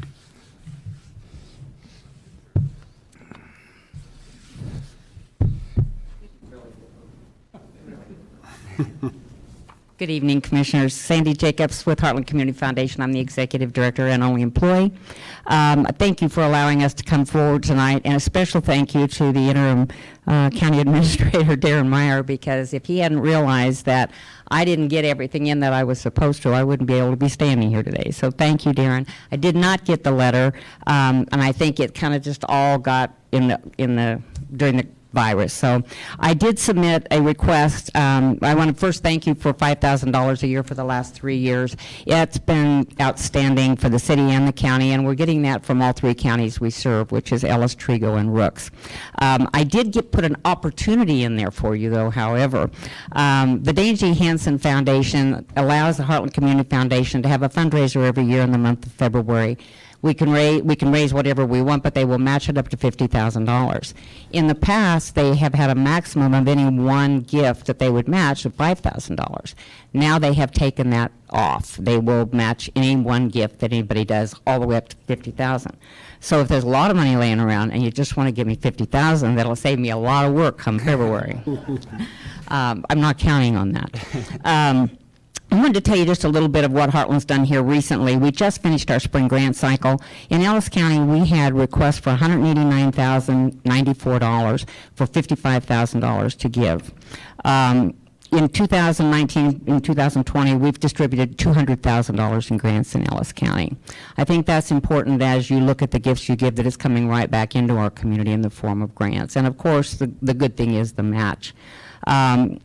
The legacy fund in Ellis County is really beginning to grow. In the years that we've accomplished so far, the Ellis County Legacy Fund, which is where all this money goes for this particular fundraiser, is $432,117.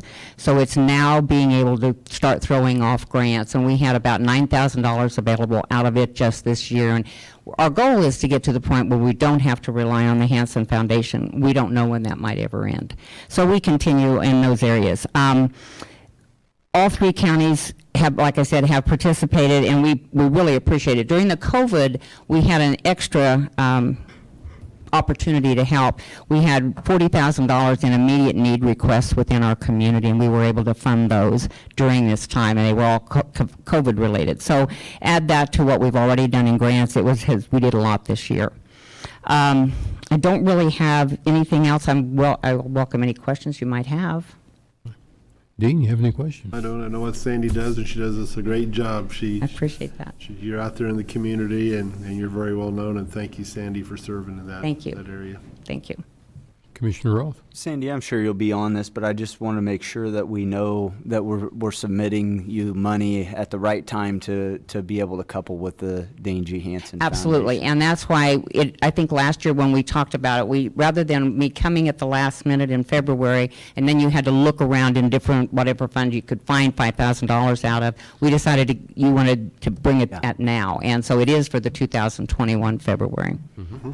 Great. Well, I'm excited to see the success grow for Heartland Community Foundation, and I hope you get to the point when you don't need Dane G, but we like having them. Yeah, they're a huge blessing to all of us in Northwest Kansas. So. They really are, and we have a lot of credibility with them. They're doing another couple programs that they'd like to have our direct involvement with just because of how successful we've been, and that's not me. It's a wonderful board that we have here, and we have a community that cares about our community, and that's what makes the difference.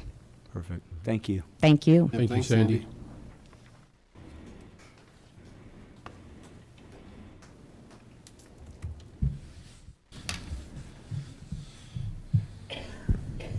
Mike, you only have to do that 10 more times.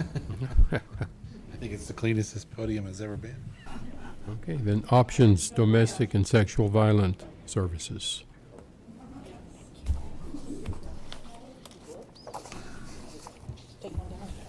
Okay. Good evening. I'm Jennifer Hecker. I am the Executive Director of Options Domestic and Sexual Violence Services based here in Ellis County. We serve 18 counties in Northwest Kansas, and our mission is to provide help, hope, and healing for victims and their families of violence and abuse. We exist to serve you. We exist to serve your family and loved ones. We exist to serve the constituents that you represent. This is a community service. Excuse me. Options works with victims, survivors, and their families of domestic violence, sexual assault, stalking, teen dating violence, and human trafficking.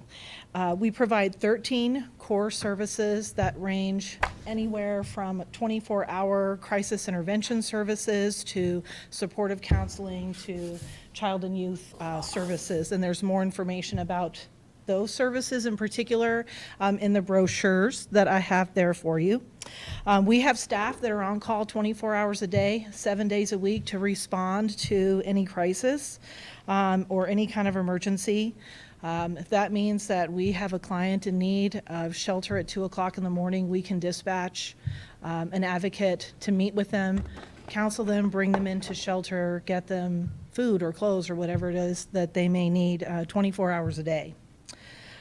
Since COVID-19 started, our hotline services have increased about 46%. In fact, we had 1 week in April, we had a 214% spike in calls to our crisis line. And we anticipate, unfortunately, that this crisis is going to continue as we come out of the stay-at-home order, as people begin to go back to their normal lives and victims finally feel safe to reach out for help. We also are anticipating that, if there is a second wave, we're going to see these spikes in calls come again. We know that, many victims of domestic violence in particular and human trafficking are often isolated as a violence tactic, and then you add the additional isolation of stay-at-home orders, a 24-hour cycle of being with your abuser when maybe you were going to work or your abuser was going to work and there was some respite time. That doesn't exist right now, and so those cycles of violence are escalating throughout our 18-county area.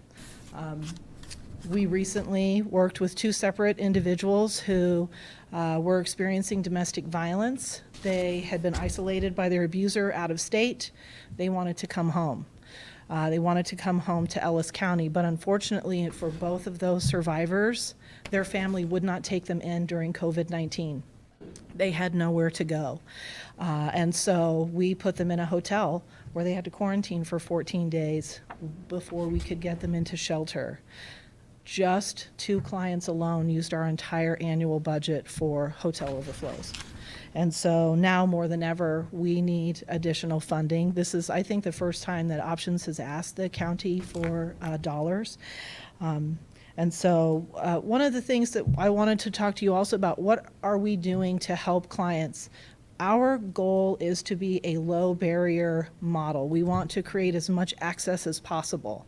And right now we know that with what's happening in the isolation, people can't pick up the phone and actually have a conversation and ask for help on our crisis line.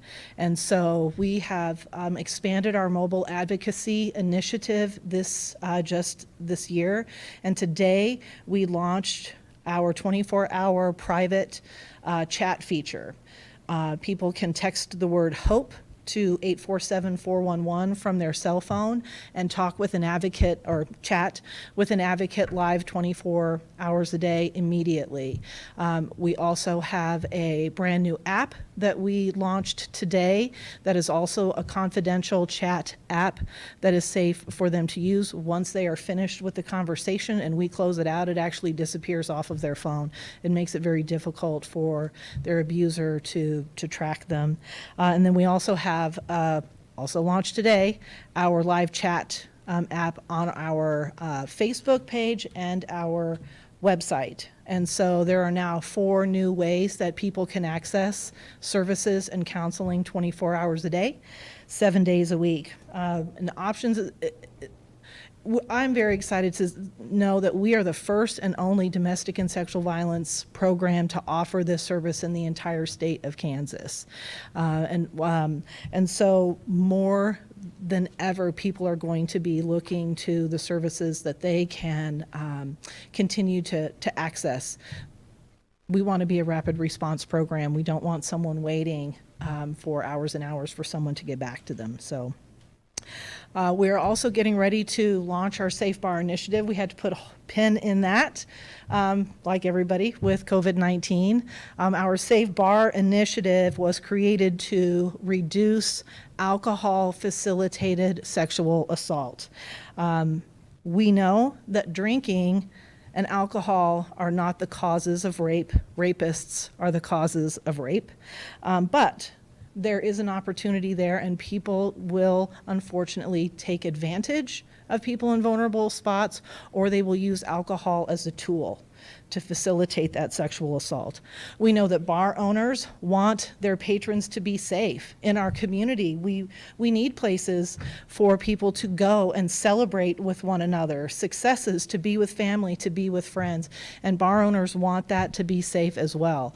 And so the Safe Bar Initiative will train bar owners and bar staff how to spot predatory behavior, how to intervene safely, and to know when they need to call the police, call an advocate, those kinds of things. So the bar owners who participate in that Safe Bar Alliance will have a sticker on the door, so everyone in the community who comes in will know that that bar owner is dedicated to having a safe environment and that their staff are trained to respond, and that brings more safety to all of the patrons that are there. So, and we know that our community thrives when there are safe places for people to gather, once we can gather again. So, what questions do you have? Commissioner Roth, any questions? I actually am in the process of investing in a building that will be serving alcohol, so I'm excited to hear you have a way that we can train staff to look for situations of domestic violence, and we'll definitely reach out to you as we start staffing. Great. No, this is something that was obviously, I think, on a lot of people's mind when we changed the way people were living. We changed the amount of time couples had together and things like that. It all changed, and domestic violence was one of the issues that we were afraid could definitely spike during this. It seems like you guys are definitely proactive about figuring out ways to get contact with victims, and you're a great organization, so thank you. Thank you. Thank you. Just thank you for your service. I didn't realize you served 1,300 people just this last year. That's an amazing number, so thank you for your service. We did. About 179 of those were just in Ellis County alone. About 49% of our services are given specifically to Ellis County residents. It takes up about half of our service totals overall. Yeah. No, thank you. Okay. Thank you. Thank you.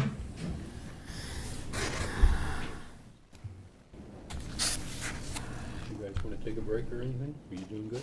Yeah, we're doing fine. You only got, what, 2 items left, really? Yeah, only a couple items. Okay, next we have the Ellis County Road Priorities. Bill Ring.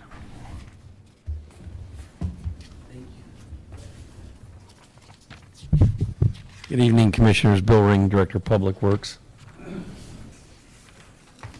Before you tonight, as an agenda item, we've put together a listing of road priorities. We've talked about this extensively over the past few months, and with the sales tax, you wanted some more information on the possibility of how to bond out the money. So I worked with the county administrator this past week to try to come up with an overall suggestion of both the needs and somewhat of a priority of how we feel that we have to address this, because we have just like everyone that's presented tonight, we have a large need, and we know we don't have the funding that it takes right now, but we do need to keep the infrastructure in place if at all possible. And unfortunately, when I talk about my infrastructure, it's extremely costly. It's the way it is. Asphalt, paving, concrete. It's just we just run a rather large construction company. So, that being said, is that what you were asking for? I mean, is that the detail that you requested? My opinion it is, Bill, I'd like to go out and look at some of these projects before we really, I want to go out and review these again before we start making decisions on them, but I know, some of them are definite or need to be, the deck up north on the Saline River, I mean, that's a must, that's got to happen. Some of these other ones, I guess I'd like to go back and review again. And Cathedral through Victoria, we're going to have to do that. I mean, that's a must.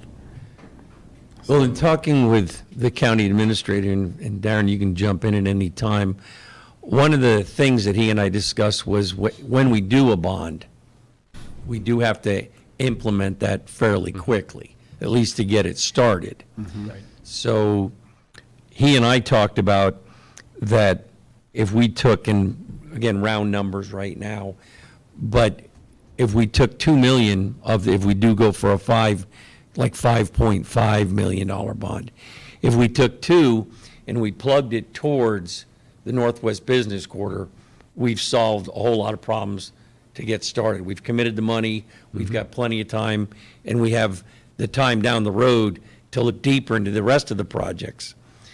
The other thing that would do is, right now, my road fund has not much dollars left in it, because roughly 1.7 million is tied up, pledged to the original commitment we made to the Northwest Business Corridor. So what that would do for me on the local level is all of a sudden would unhandcuff that money, and I could also do other things that we've been holding off on. Okay. Along with, if we use the 2, we bond out 5, we'd have roughly 3.5 left. So I would still have almost, probably 4.6, 4.7 to be able to keep pumping into the rest of the infrastructure. We do believe that committing the money to Cathedral in Victoria is a must. We know that's been sort of backburnered, but it's also, we're working with the city of Victoria because they have to get their infrastructure that they received the grant for their water lines to be taken care of first. But we don't want to let that fall, we want to keep that in the forefront. And then as we go deeper into some of these, I've spent a lot of time with the various engineers that we work with. And in conversation this past week, one thing that was brought up that I hadn't really looked into, and again, it's going to be I think somewhat of a joint decision. When I had him, we sat and talked about the bridge at the Yosemite elevator, one that's on Noose Road there. And he agreed it definitely needs something. But his comment was, and he wasn't, because he's not trying to sell us at this time, he's working for us to come up with some solutions. Do we put $500,000 in a 90-year-old bridge that's too narrow and is one of the heaviest traveled bridges in the county going into the Yosemite elevator? So, I mean, and it was a good thought that he brought up. So, I mean, as we go through this, those are other considerations. If we look towards, and Commissioner Wells, you were talking about, trying to build the infrastructure in the county for the next 10, 15, 20 years, we do need to consider those things. Right. And then the options, I met with a different engineer to discuss the continuation of, if we were to go west from the Northwest Business Corridor, okay? Again, engineering estimates, just, Right. talking, trying to come up with numbers to share with you, that's 2.5 miles, okay? We can go 1 million, we can go 2 million, depending on, first of all, we're gonna have to get, coring samples that look at the geology underneath it, et cetera. Then what kind of road do we want to put in there? If they're talking about increasing the cattle facility out there, that puts a heck of a beating with all those semis on a road. Do we put a 6-inch base in with 9 inches of asphalt material? We go a 5 and an 8. There's all these do we go with a 22-foot top width? Do we go 24? So we have to look at all those variables as we work through this, which again goes back to what I think Darren and I talked about. If we go with the bond and we get it committed on that, we'll have time to work through these. and then get a real feel for how much it's actually going to cost. Because they all told me the same thing. It's the same thing that I knew and I've expressed with you guys. We won't know till we open bids. I mean, that's the bottom line. Right. But at the same time, depending on when we put the bids out, what's the economy doing? Are people employed or are they unemployed? All those things come to play. How deep do we have to do, what background do we have to go through to figure out how we bid the job out? As far as like environmental concerns, geological concerns, what we actually have, the choices that you may want to look at. Well, I think now that we have a list, Bill, we can definitely kind of study this further and kind of pick our top, but I mean, first we have to secure a bond, so we need to get that moving forward first, so we can keep moving forward. So I just, this is all great. I think these are a lot of the projects we looked at. There's one I'd like to go look at again because I believe it was a road we just drove over or a bridge that jolted us pretty good when we went over, and you go, that's a problem, and we moved on the day. So I want to go double check that, kind of look at that kind of thing. The big question marks in here are the potential work with the city of Hayes, and if the city of Hayes is willing to help and be a part of these projects, especially in the extraterritorial jurisdiction area. Specifically the 48th Street project. I know there's a lot of traffic that even comes in onto Hall Street from that could be a potential add-on to that project, but also the potential for us to have the city of Hayes look at a nice road that they could annex as opposed to a road that is just heavily traveled and beat to death, So, and we've discussed that. They already own half of 48th. They don't own any of the other, but, I think, I know in the meeting that I went to when we discussed them coming on with the Northwest Business Corridor funding, the answer was not no. But the answer was we don't want to make a decision right now, and so that leaves us kind of in limbo. And it's the type of thing that I think now that we're kind of have laundry listed this, those are the big question marks. The Victoria Street project is a big question mark. Our obligation to that is 24 feet of road top, correct? Correct. So, and it's quite a bit wider than that. I mean, it's a huge avenue right through the middle there. And so what do they want us to do is going to be the big question, because, it can range from so big of a project. Like you said, there's big, huge variances in here. And Dean, do you have any idea when they do their city meetings in Victoria? And if it was possible for you to go and at least discuss? Third Monday of the Yep. month. Third Mondays, so, Because we used to attend this one, then we'd run over there. have to run to get to them, okay? I don't have a problem going back over there. I know they've had multiple discussions about it. I talked to one of the guys the other day, and it's moving. Okay, Good, yeah, that's what I gradually thought, move since forward. they're in the district.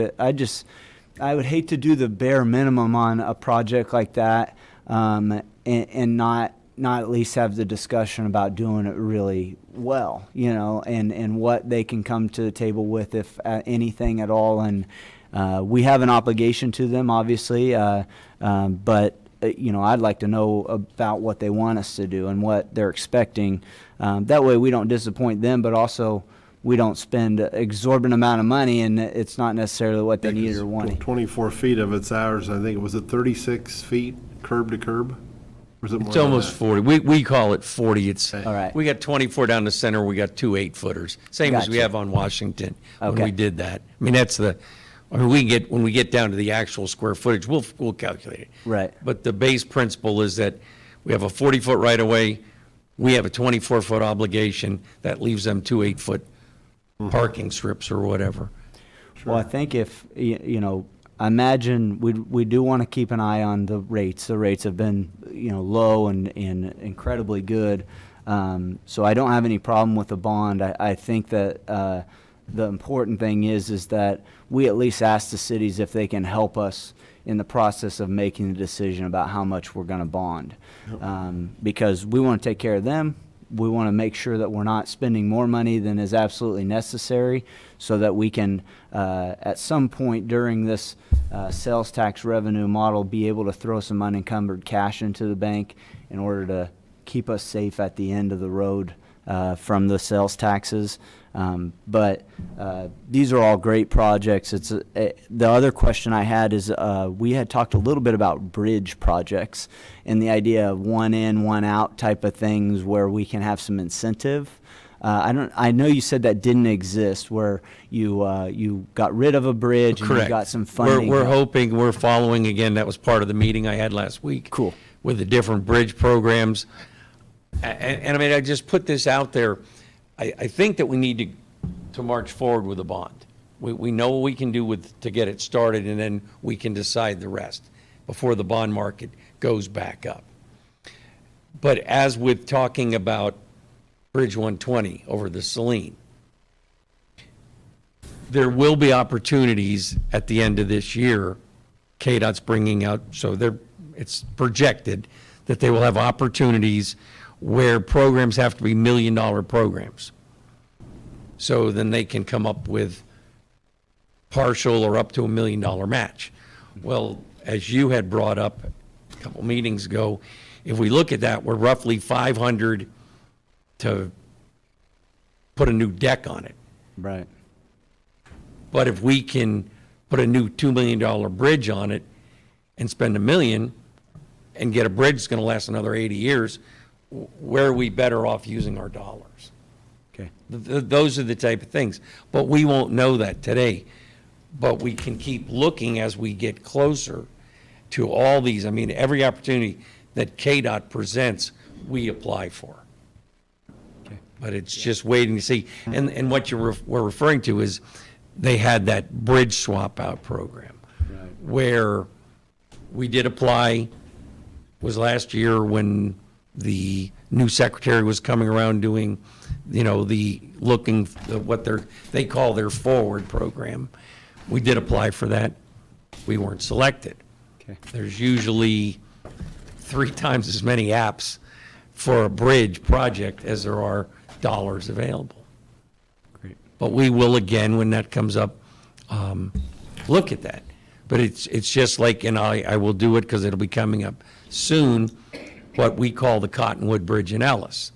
The one that's out, it's Cottonwood / becomes 15th Street. We've applied for that 4 years straight. It's $1 million ask for that bridge in the back of Ellis. We don't have the funding to just build $1 million bridge. Right. And that, unfortunately, that program doesn't have the bridge swap out with it. That's a different bridge program. There's like 6 different bridge programs that float out there along with the road projects. Okay. So, I plan to keep you up to date on if something does come out, but if not, I think we need to have somewhat of a plan in place that if we're going to deck that bridge over the Saline, let's make that commitment and get it. Because it'll take a year of engineering minimum to get it all laid out, and then you got to build it. Yeah. So, I mean, none of these projects Or as quick as Northwest No. Business, yeah. So, yeah, I mean, I guess we just have to have the discussion of, what kind of, leverage we're putting out on say, $5.5 million. What our options are if we are able to get more help from the city governments or grant funding or things like that. As Bill will attest, you can spend that money pretty easy in Ellis County and not do a ton, but this looks like a good start to a list, and maybe as we look into it and we do get help and funding, attack some of these other issues that we have going on. We could simply expand the project list. Yep. Absolutely. And also be able to see if problems arise. I think you showed me a picture of a hole in a road today. This is a common problem, but, with the amount of water we got in the last 2 years, he stuck a traffic cone in there and you could barely see the top. So it takes some work, but, you know, I think that should be the discussion going forward. I'm happy to talk about a bond. I think at least we got a good laundry list at the start. And I really like the idea that it frees up some cash from originally what we had tried to commit towards the Northwest Business Corridor. Right, and it was very important that we committed that money. Oh, yeah. Or we wouldn't have been able. Oh, yeah. You know, wouldn't that's the have- only place we had to pigeonhole that money for right now. But if we can in fact free it up right away, as we go forward, if there's smaller projects, whether it's a joint project with one of the local cities, if it's with Shenshin or whatever, but I mean, if it's a $300,000 project, that I can come to you and say, look, we still got that, the road fund is back intact. Here's the scenario I've got. I'd like to get this, bidded out as quick as possible. So, or we're going to do it so that you know we're going to spend that money. Right. But we have it, we will have the cash there to be able to use as needed. Great. Because it's all allocated just for roads or bridges, Right. repairs are new. So I think that's important that we kind of roll it back that way now that we have a potential way to do it. Well, I think this will be a good start to the next 10, 20 years of infrastructure for Ellis County and a big start with the Northwest Business Corridor project. So I appreciate the list and having at least an idea of some preliminary numbers and total costs and stuff. So. Okay, anything else? Nothing. Okay. Can I add? Yes. Just some things for the commission to consider that staff and Bill and I have talked about. A couple things that the commission needs to think about, and not necessarily make a decision tonight, but just some comments that I heard you had said. The bond, if you remember when Larry came up about a month ago, their rates that they were reporting at that time were about 1.4. And they, excellent, I believe is what he said. They were good rates at that time. As of this morning, about 6:30, they sent me an email, 0.836. So the time is getting I think that we need to to move forward pursue. on it. I think we need to move forward. Needs to happen. The thing to consider is just because we do a $5-6 million bond, whatever that figure could be, it doesn't mean that we have to say these 7 projects are the ones that we're going to do. It just funding means that becomes within a certain amount of time, we have to obligate a certain percentage of that bond out, which can be done very easily with the Northwest Business Corridor or some other of these small projects. And you have to hit a benchmark. I don't remember what the exact percentages were. I looked it up for Bill the other day, but yes, we're going to have to spend money, but if you take out a bond, getting it at the right timing for the lowest rate possible is key. And if 1.4% was great back then, we're on a downhill trend, and actually a one-day change, it's actually went back up a little bit. So it may be fluctuating, coming back up on the other end. So it's the commission's decision, but I would almost suggest that we try to get him back up here to start pursuing that, going to the next steps. Get it done. I would say if he can get here right away, next week is fine, to start making some decisions and putting out that bond. That's kind of the easier part. The other that I need to point out, and Bill and I have had a pretty good extension of this, and I don't know if we actually put it in the commission agenda packet, but this is just 7 projects, about $5-6 million that we're looking at. One of the 3 of you said it. There's 7 more projects that another $5-6 million bond could be put at. So one thing I know that weighs heavy on the commission is that mill levy, and wanting to hold it strong or keep it flat. If we don't increase that mill levy, you're losing $250,000 a year for the next 10 years, because I guarantee you the next commission, whether it's the 3 of you or another, ain't going to say, well, it's double what we lost the year before and raise it to $500,000 that following year. The tax lid don't allow it, and it's not looking to go away anytime soon. But $250,000 a year over 10 years is $2.5 million. One of those projects that we left out can cover that completely. I know there are several other large projects that the commission is aware of. The HVAC in this building, the HVAC at the LEC went out yesterday. We have the Catherine Blacktop that's going to be a multi-million-dollar or Cathedral Catherine Blacktops multi-million-dollar project. I know it's nice to be able to keep that mill levy down, especially in the times and the economics that we are. But the best interest of the county is to be able to continue to raise that mill levy up, because if we commit a $5 to $6 million bond and the mill levy isn't raised, we know where our budget sits at today. There is no money going to Public Works for any of these other projects that need to be done. And I know that's tough, but that's the harsh reality. In 10 years from now, we could be sitting here, the exact same discussion, begging and pleading for another sales tax so we can do another $5 million bond and not being able to increase that. So that's just a perspective that Bill and I have talked about and feel strongly on, that we just wanted to pursue that to the commission. I know you're aware of it, but that is the black and white picture of it, that if we don't continue that trend to be able to put money back into Fund 78, there's no money to do any of those projects. So I just wanted to speak a little piece on that for the commission. Appreciate it. The commitment numbers that Darren shared with me the other day, on a 10-year bond, 5% has to be committed in 6 months. Okay. Which is why I'm saying if we committed $2 million, we've just committed 40%. So we're 85% must be committed in 3 years, and 100% must be completed in 5 years. So we're 6 months, 3 years, 5 years. Project completed, correct. Basically, yeah. I mean, at least so that it's, because that's how the bond is set up. Okay. Okay.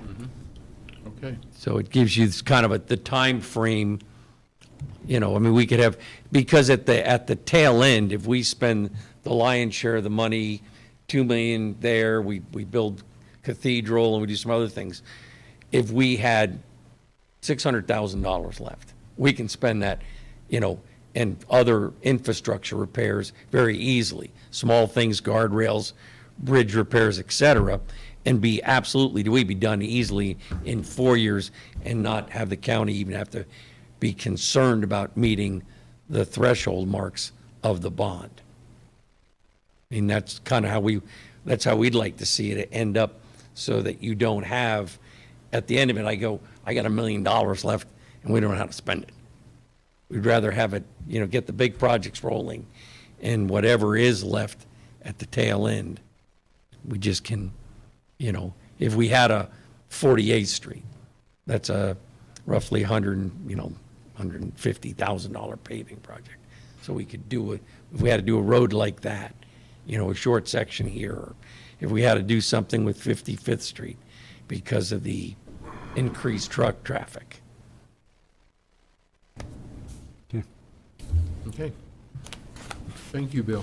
And as far as the business corridor, we are ahead of schedule. Good. Which is good news. KDOT's in the review process. We had a conference call last week. We won't have one tomorrow, so we'll keep you posted. Okay. Okay, moving Okay. on. Fireworks resolution, Darren. I'm sure this will be a quick one for the night, but in 2018, the commission passed a resolution that banned the use of discharge of fireworks as well as the sale of fireworks in the county. However, the commission has the right each year to reconsider that resolution and lift the ban for a certain amount of days so that the residents could blow stuff up, so to speak. My recommendation to the commission, if the commission would allow people to blow stuff up, July 2nd, 3rd, and 4th, between the hours of 10 a.m. to 11 p.m., which would coincide with the same hours as the city of Hayes, to help eliminate any confusion and any enforcement. Ellis and Victoria are a little different, but that is brought to the commission each year. I actually forgot last week to bring it, but it is. And if you want to proceed, just need a motion to that nature. I'll entertain, I'd do a motion.